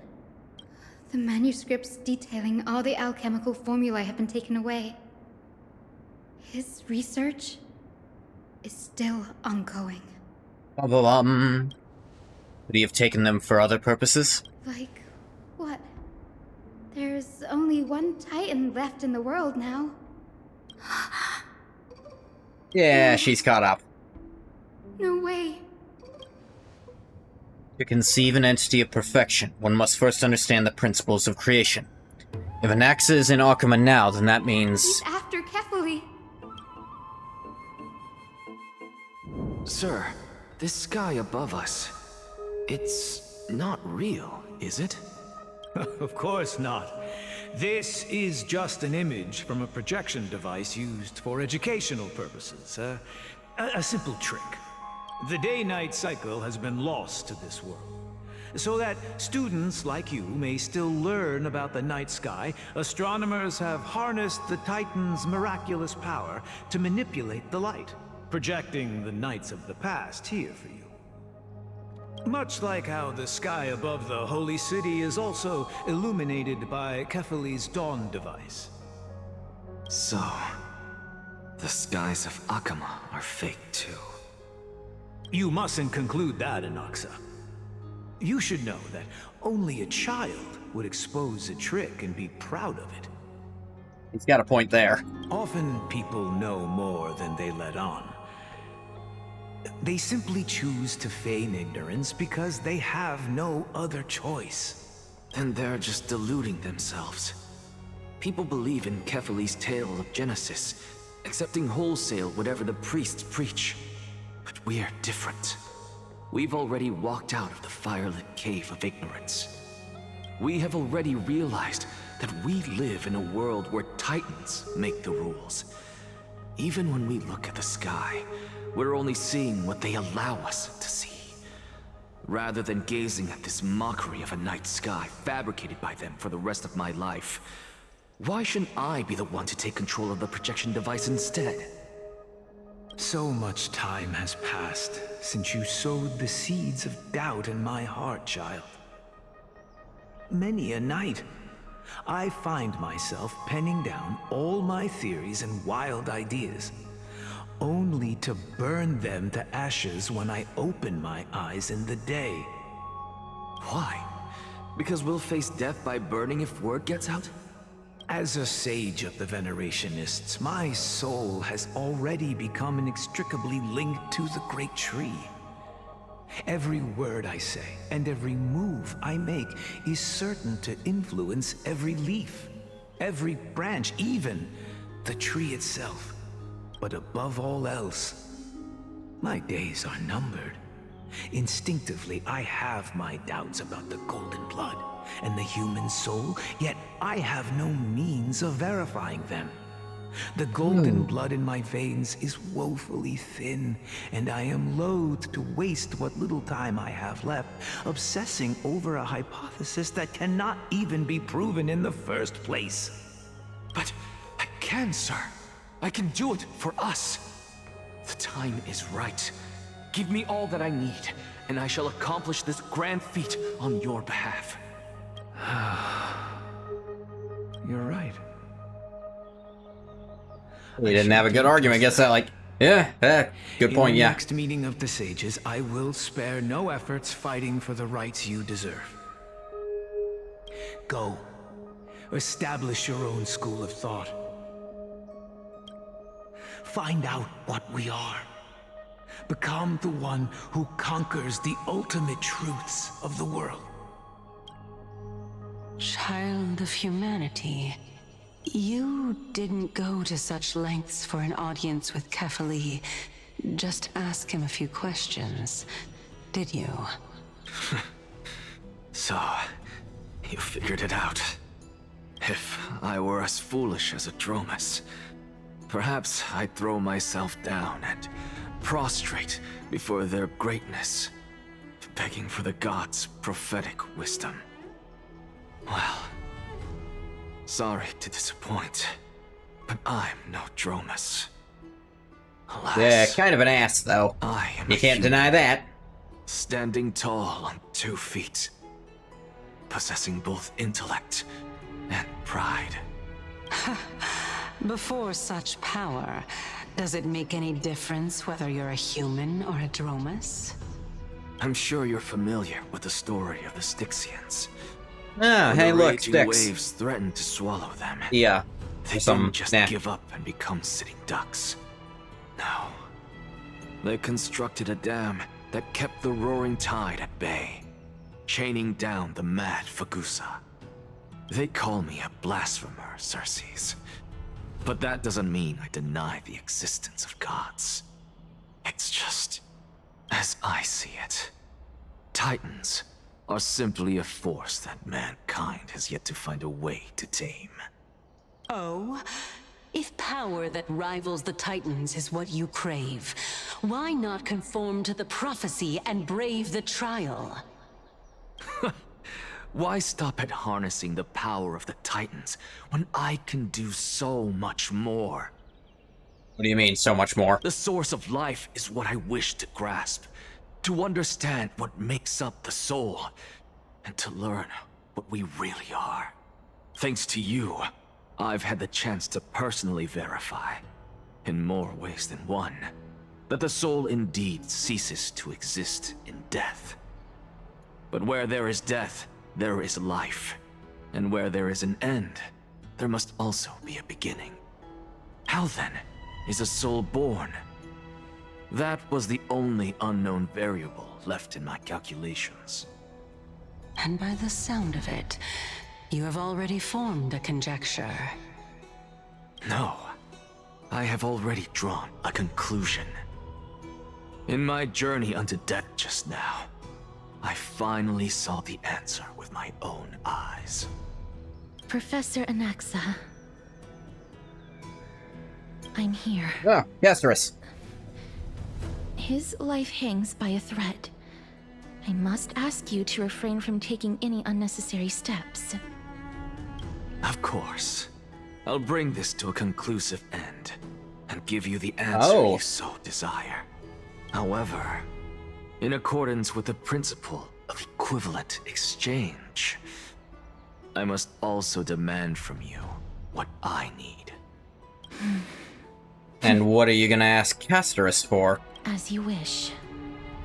Don't you care to know what the price might be? Oh, she doesn't give a shit. It's a matter of uncovering the truth about the Death Titan and his survival. This may be the only time I can ever save someone's life. There is no need for me to think twice. Aww. I see. In that case, let the show begin. Time to win, we're going in. Indulge me. Am I correct to say that you intend to prove Thanatos' whereabouts and prove the nature of our existence now? Before I begin, I must confess I had been stuck in a cognitive trap all this time. How so? As unrelated as these two propositions may seem at first glance, they are in fact logical equivalents. They are merely two different ways of telling us about what the soul is at its core. The reason I say this is, as I've mentioned earlier, the answer was hidden in my journey unto death. Anaxa, you were in the Netherrealm? Yes, I am but a living dead man now. But that's not important. What truly matters is, I overheard a conversation between heroes. Right. And I know what conclusion I came to from that. That's not all. Remember how I said you were a part of that conversation too, Circes? And I've told you that I have no recollection of such an event. That was likely just an illusion conjured up by the mind of a dying man. Of course you would remember. Because that wasn't you. That was Calypso. One of the 7 sages of the Grove. Calypso? That name means something to you? That's the name I made up on a whim when speaking to this girl. How do you know of it? And surely you jest. Don't you think I, of all people, would know if that were the name of one of the 7 sages under the shade of my tree? Don't you claim Because to I know don't the think it was Grove's your past tree like the when they back were of the your shade. hand? I don't think it was your tree when they were under that shade. It seems you've lost even the memories seared into your soul. Use your head, Circes. Since all of this took place in the realm of the dead, it stands to reason their likenesses are of souls from the past. The living cannot step foot into that world. So who could they be? Think about Calypso. Why does she share your likeness? Yet you have no idea who she is. The answer is evident, is it not? Those fallen heroes are the mortal incarnations of the Titans before their ascensions to godhood. The gods aren't master creators born out of thin air, and they are no different from humans, because they all evolved from one. Does this answer disappoint you? Yes, because you've answered nothing. If I truly was once human, as you claim, then where do the children of humanity come from? Even on the off chance that you speak the truth, this brings us no closer to grasping Thanatos' whereabouts. Granted. How are we to find them? I knew you would say that. Aha, just as planned. But it matters not. I know what I'm doing. Actually, why don't we have this supreme being standing before us tell us everything? You can revive a Titan? Humans cannot return from the dead. Neither can gods. But all we need to do is look at this from a different perspective, and the problem will resolve itself. The solution is simple. Just like what you did to me. If I'm reborn as Kefali, I can rebuild the world and all within it as they once did. Simple, is it not? I don't know if that's gonna work for you, buddy.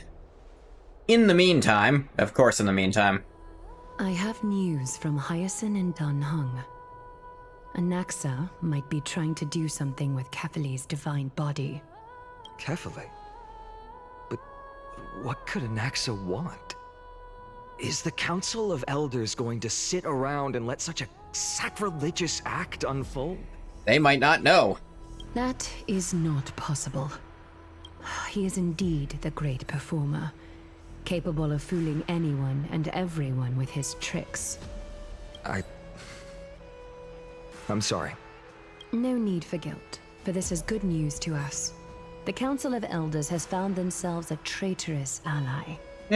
Anaxa's ambitious desires will be something we can exploit. What we should be doing now is to keep our eyes peeled for whichever trickery Cainus is up to, and react accordingly to thwart her plans. Being Akima's political center, the Demigod Council holds just as much significance as the Vortex of Genesis.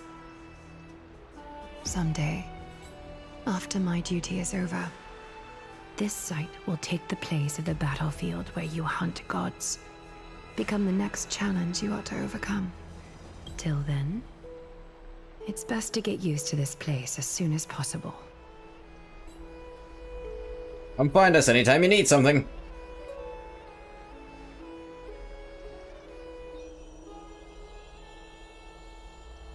Preposterous! The Christos heirs only have their standing because of the Council of Elders. How dare they trample over it? What do you mean? These people are shooting daggers with their eyes. It's been a while. Raideros. Hello, Oleg of Amphorius. What is that supposed to mean? Is this really the sort of person that the young lord praised as a ferocious warrior? It means I don't know who the fuck you are, so I made a name up. It has indeed been some time, Lord Castorice. What brings you here in such haste? Shh, keep it down. Be more vigilant. See those duplicitous dogs over there? They do the dirty work for kindness. I've already ordered my people to hold them back, but we should still lay low.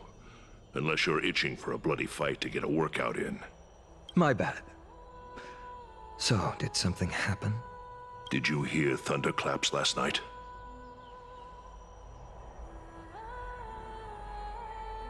Hey, it's Acheron. Someone coming to save us. What? Ignore him. He's been through a lot lately. Please pardon him. Just ignore him. He's Tell us more fucking about crazy. these thunderclaps. Thunderclaps are beacon signals of strife. They are a message from the young lord. He threw a spear bearing several words at Akama. Watch out. The Flame Reaver is back. I guessed as much. We didn't actually kill them back at the Kremnos Arena. Yeah, that tracks. I figured this is something you would want to know.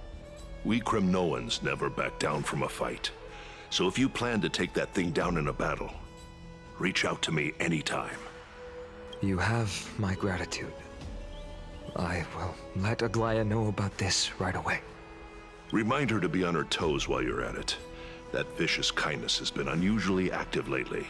Those lackeys she keeps under cover have been going in and out of the city a lot more frequently these days. Some even seem to be getting Kremnoans to defect to the council. Yeah. Go fuck yourself. That's... Looks like you can see it for yourself. We should get back. Thank you for the intel, Lord Castorice.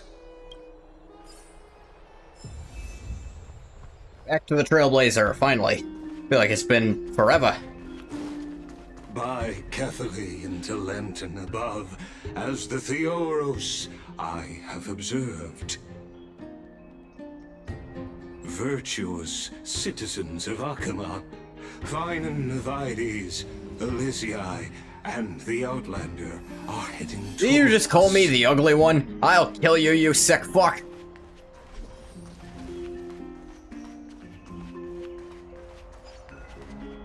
Aglaya, what happened here? I know about the poisonous fangs of that king snake through the golden threads. In the past, I would be confident about keeping her in check, but I admit I am now unable to do so. What? What do you mean? It is no longer about eloquence or arguments. I have been a demigod for far too long that I hardly have any humanity left. Before I realized it, I have become no different from these hypocrites, no longer capable of relating to the people. This has come a lot sooner than I expected. But perhaps it is time. I need you to step up, Finan, in order for me to retreat behind the scenes. Yes, this is my duty, but... It is far easier for the Council of Elders to fool many than just fool one person. Their so-called more support is no more than a ruse to distribute power using words instead of lances. There is no glory in winning this debate, but that makes having respect for humans so much more priceless. No, she's been at this so long, she's not even human anymore. At least she doesn't relate to them anymore. Relating deeply with humans. I appreciate what you've taught me, Aglaya. I hope we'll live up to your expectations and win this debate. Oh. And the one without flaw, the Deliverer, would have to be the creator for the new world, wouldn't he? That makes sense if this is cyclical shit. He's laughing like a maniacal villain. You all hear that, right? Oh, you've done well, Lord Calictus. Let me take over and personally close this debate for today. Dearest counselors, let it be known that I sorely miss the blissful times portrayed in lyrical poems. You miss a time you weren't alive for? Amphorius How? was home to nearly 1,000 cities, each with their own local faith, while gods walked the earth and shared close bonds with humans. Yeah, sounds nice in theory. Yet, in the present, people from all over are forced to leave their homeland to seek refuge in the holy city, where they hope to rest under Kephaly's protection. All of us have long been in the same boat, with no way out of this plight. We didn't have a choice in the past, but now, the Council of Elders brings to the table a new possibility. Do you now? All I have left is one question for you. Would you rather strive toward the unheard of Era Nova, or return to the prosperous Era Chrysia of our past? Make your choice. How do you intend to turn back time like that? Now, which of the two would lead mortals to an ideal future? No hesitation. Era Nova. Era Nova is a path of salvation the gods promise. Do not have doubts on the Flame Chase journey. We all know that Era Chrysia is a thing of the past, Lady Cainus. Please, enlighten me. How does the Council of Elders plan to turn back time? Yeah, what's your method here? Let the three Titans of Calamity be born, and Era Chrysia is nevermore. But bring demise to those Titans, and Era Chrysia will descend upon us again. So, kill Death. How are you gonna kill Death? Are you stupid? You can't kill the concept of death. Know that it's the concept of death. It can't itself end either. Look at who we have on our side. Anaxagoras, one of the Grove's 7 sages, and Castorice, Idonia's goddess of death. Ah, that's how he got her to agree. With the help of these two heroes, I can promise all of you that Era Chrysia will exist once more. Aren't they Chrysos heirs? They're supporting the Council of Elders instead? It's clear from the start that these heroes do not get along well in their group. All the more proof that Aglaia isn't fit to speak on behalf of every Chrysos heir. I am in favor of Era Chrysia. Era Chrysia! Era Chrysia! Oh good, they're yelling from the stands now. You're hurting my feelings, Cast. Castorice? Why are you standing over there? She made a deal for my immortal soul. Flattering. You finally arrived, Naxa. So have you, Cass. Don't worry, Aglaia. Well, I know that you have many queries. Could you continue to converse like how the citizens normally do? Tell me, dear citizens, if we successfully retrieve and return Thanatos' core flame without anyone passing the Death Titan's trial, what would happen next? The answer is simple. We will have a chance to rid the world of death and bring y'all are Amphorius dumb. back to an era when all beings live forever. Let me tell you, as someone who's been to a town where people kind of do that, not worth it. Journey. See, there's this place called the Xianxiu. And, it's full of immortals, and they fucking hate it and regret it. Members of the Council of Elders are discussing fervently. Your proposal is much too idealistic. As long as the Black Tide still exists, how can we go back to the old days? remember what I previously said? Kefali's core flame is guarded by the secret power of the Council of Elders. Plus, Fagusa's water curtain will be able to block out any external perceptions. Tell me, dear citizens, have any of you ever seen even a glimpse of the threat that this person is talking about anywhere within the walls of this majestic holy city? Isn't this just survivorship bias? If we eliminate death, then there's no need for us to fear that Flame Reaver, right? Citizens, let's loudly sing the blessed hymn. Oh, beautiful old world, where are you now? Oh, legendary Eracrycia, return to the mortal realm. After the destruction of the 3 Titans of Calamity, the Flame Chase journey will have to end.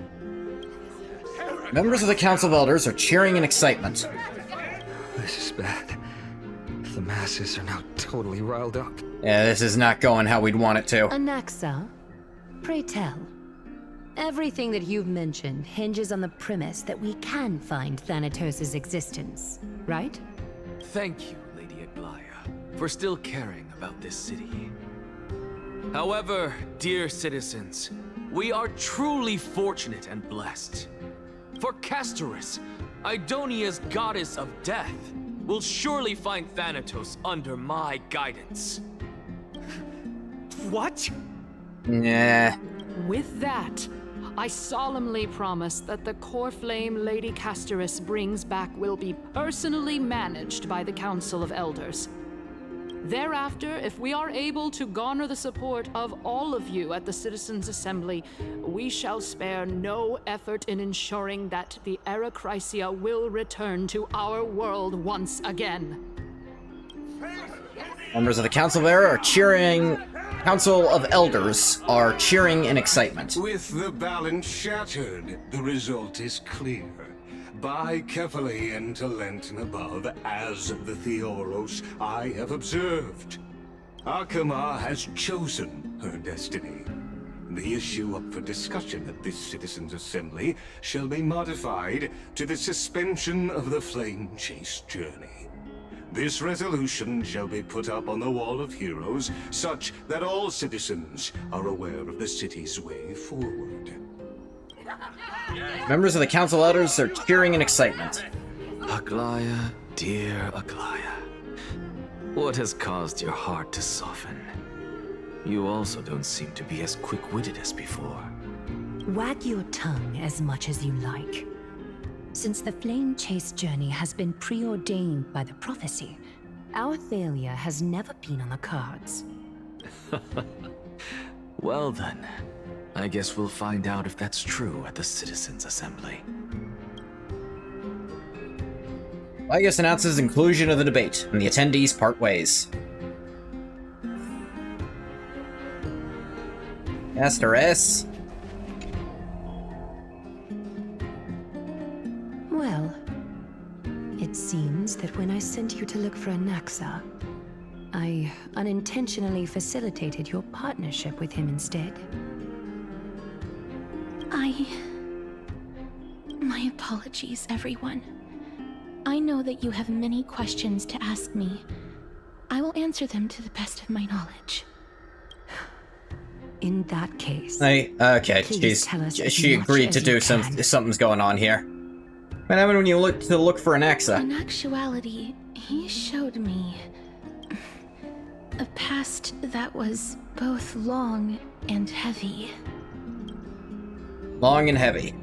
The reason I say this is as I've mentioned earlier. The answer was hidden in my journey unto death. Anaxa, you were in the Netherrealm? Yes, I am but a living dead man now. But that's not important. What truly matters is, I overheard a conversation between heroes. Yeah, we saw this part. Castorice's POV. Have you heard of this tale before? A tale about the ocean god's treasured pearl, our hometown. It was a seaside town which enjoyed the ocean breeze and glorious, peaceful times. thanks to the wisdom of its ruling queen. Who is Policia? Until one day, an evil dragon descended upon the town. Its wings were large enough to blot out the sun, while its claws were sharp enough to rip the waves apart. Sounds unpleasant. It barged into the tall tower and devoured the queen's beloved daughter. It even settled itself in her bedroom, like a tyrant king. I have the feeling that might not be exactly what happened. The queen assembled 300 warriors who managed to subdue the evil dragon by chaining it up. However, when the queen slit open the dragon's belly, she realized that the princess had long since been digested, and all that was left of her was a pile of bones. Devastated, the queen wept for several days. It was then that a devious, smooth-talking scholar arrived at the palace and I think suggested we can guess who that was. could be revived through the use of dragon bone and dragon blood. That liar called this process the secret art of alchemy. The princess was reborn. The queen was overjoyed, blissfully unaware that the evil dragon's soul still lurked within the princess's body. As revenge, the evil dragon swallowed the poor queen, the glib liar, the courageous warriors, and all of the town's innocent civilians in a single gulp. Worse still, the souls of the deceased refused entry to the Netherrealm because they were filled with regret. Forced to roam the mortal realm, these resentful souls ultimately converged into a river of souls that would not retreat for a long time. The terrifying death had consumed all. Thereafter, our hometown fell into ruin as well. Until... Until? Until? Yeah. Until? Actually, I don't know what happened next either. Oh, my. It seems that you still like to representation. whet people's appetites even after all this time, Polixia. So, according to your story, this is how I used to look? It's practically a mirror image. And yet, what exactly is this? A miracle that I created with alchemy. As for what it is and how I was able to accomplish it... alchemy, don't question it, just fucking watch it for the sake of the story. Oh, my goodness. Is this cliffhanger really necessary? Quiet, Titan. Continue to enjoy this splendid play, and the truth will naturally reveal itself. Dragon, huh? I've heard this legend before. In that case, what do you think of it? I think that this so-called alchemy was a tenuous analogy added to the story by future generations. After all, you've never heard of a tradition of alchemy in your hometown before, have you? Indeed. Before I left home to pursue my education, I never even knew that anybody was looking into this area of study. Therefore, we can just treat this tale as a fable told to young children. Not necessarily. A fable, you say? If so, what moral is it trying to impart to the kids? I guess it might be the concept of equivalent exchange? Oh? I thought the moral might be closer to something like honor the dead. Huh. What? At a loss for words? No. I merely realized that we're both thinking of the same principle. If life is priceless, then there is hardly anything else in this world that is of equal weight to it, right? Indeed. As expected of the wisest scholar in the land. You flatter me. Why don't I ask you a question as well, as a form of equivalent exchange? Of course. What is your question? If I imparted my knowledge of the art of alchemy to you, would you use it to resurrect someone you loved? What? What kind of strange question is this? I got it. What? You're just trying to get me to tell you whether I like anyone, right? Let's just leave it at that. That was rude of me. Yes, I would. Oh? Death is inevitable. In the days to come, I'm certain that someone whom I cherish deeply will leave me for good. If such a mighty power really existed, I think I would use it without hesitation. After all, you, me, and the rest will all have to face that fateful moment eventually.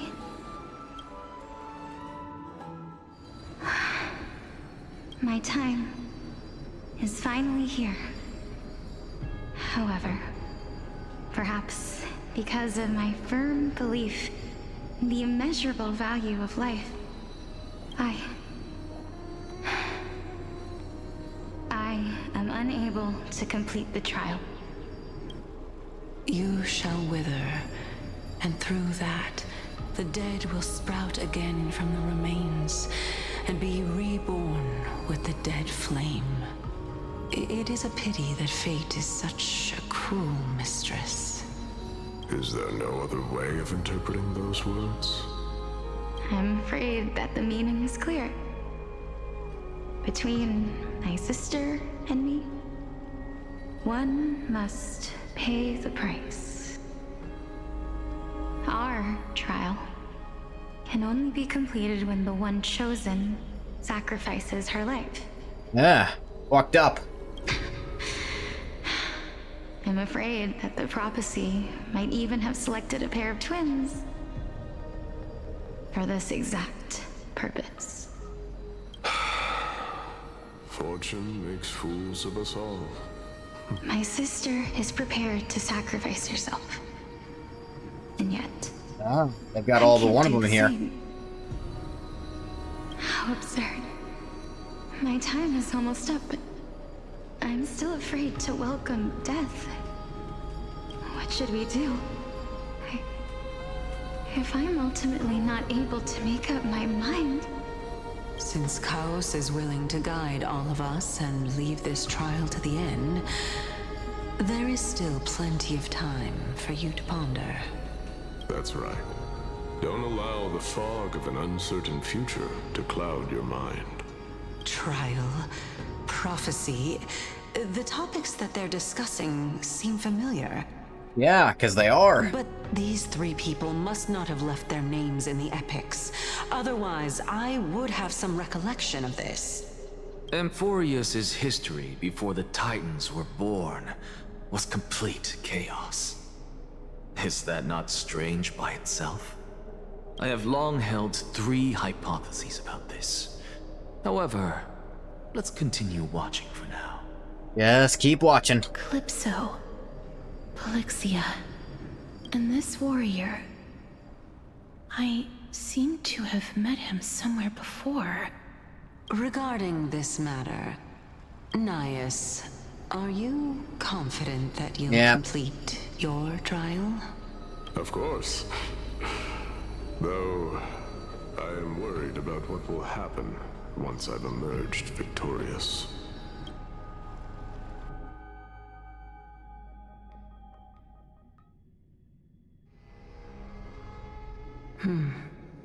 Looks like you have made up your mind. Yes, this is the safest course of action. Completely separating courage, honor, tenacity, sacrifice, and reason. You really know how to make things difficult. Yeah, friggin' why you gotta do shit like this? Please, young lady, witness my fall and demise. Lady Calypso, you shall host the soul-rending ceremony. I do not understand. Why would you dare to sacrifice yourself for a future that you won't get to witness? Because this is our destiny. The power that resides within me is so intense that I will one day be engulfed by it. Furthermore, a valorous death before glorious return has always been the path I chose to walk. A journey I began long ago. If your sister or Chaos were in my position, I believe they would make the same choice as well.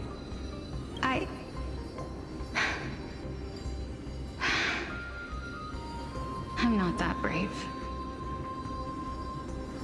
I don't know how I'm supposed to face such a serious affair. Despite being Death's chosen one, it seems you still don't know how to face it. Ironic. Let's chat, young lady. Perhaps I shouldn't end my journey so hastily. Since there's still time, I'm not worried about letting fate wait a little longer. Of course. This warrior is Lord Anaias. As the embodiment of Nikador's divinity, Nikador, that was his name. That's right, that was driving me insane. To us and allowed humankind to end his madness. That means that what I'm currently seeing before my eyes is, in fact... Looks like one hypothesis of mine has already been proven true. These heroes are the true forms of the Titans, before they attain their divinity. Not too hard to figure out. If so, the chosen one of death that he speaks of is actually... Polixia? Is the previous form of Thanatos? But her appearance... If this is true, as long as we can find out where she went, we'll naturally be able to figure out the location of the Death Titan. But before that, we first need to witness what ultimately happened to Lord Anaias.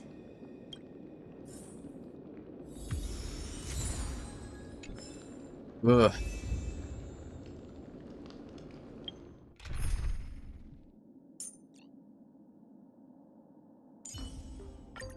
Do not worry. My curse is a blessing on the battlefield. Not what I meant to do. Ooh, she got a big scythe.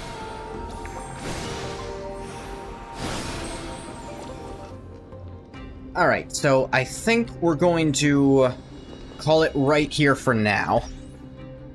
Ah, look at her phone. Oh hey, my assignments are in. Don't do that on me. Now, I think this is where we're gonna probably call it this time. Now, I said I might roll, but I ended up, story didn't have a natural stopping place where I could do that. I do think I'll roll for Castorice. Her character is very interesting. I'm not quite sure how to build her yet, but I'll figure that out when I get there, because I pick characters I like, usually, rather than characters I'm just... I don't usually go by effectiveness so much as I like this character, they're cool.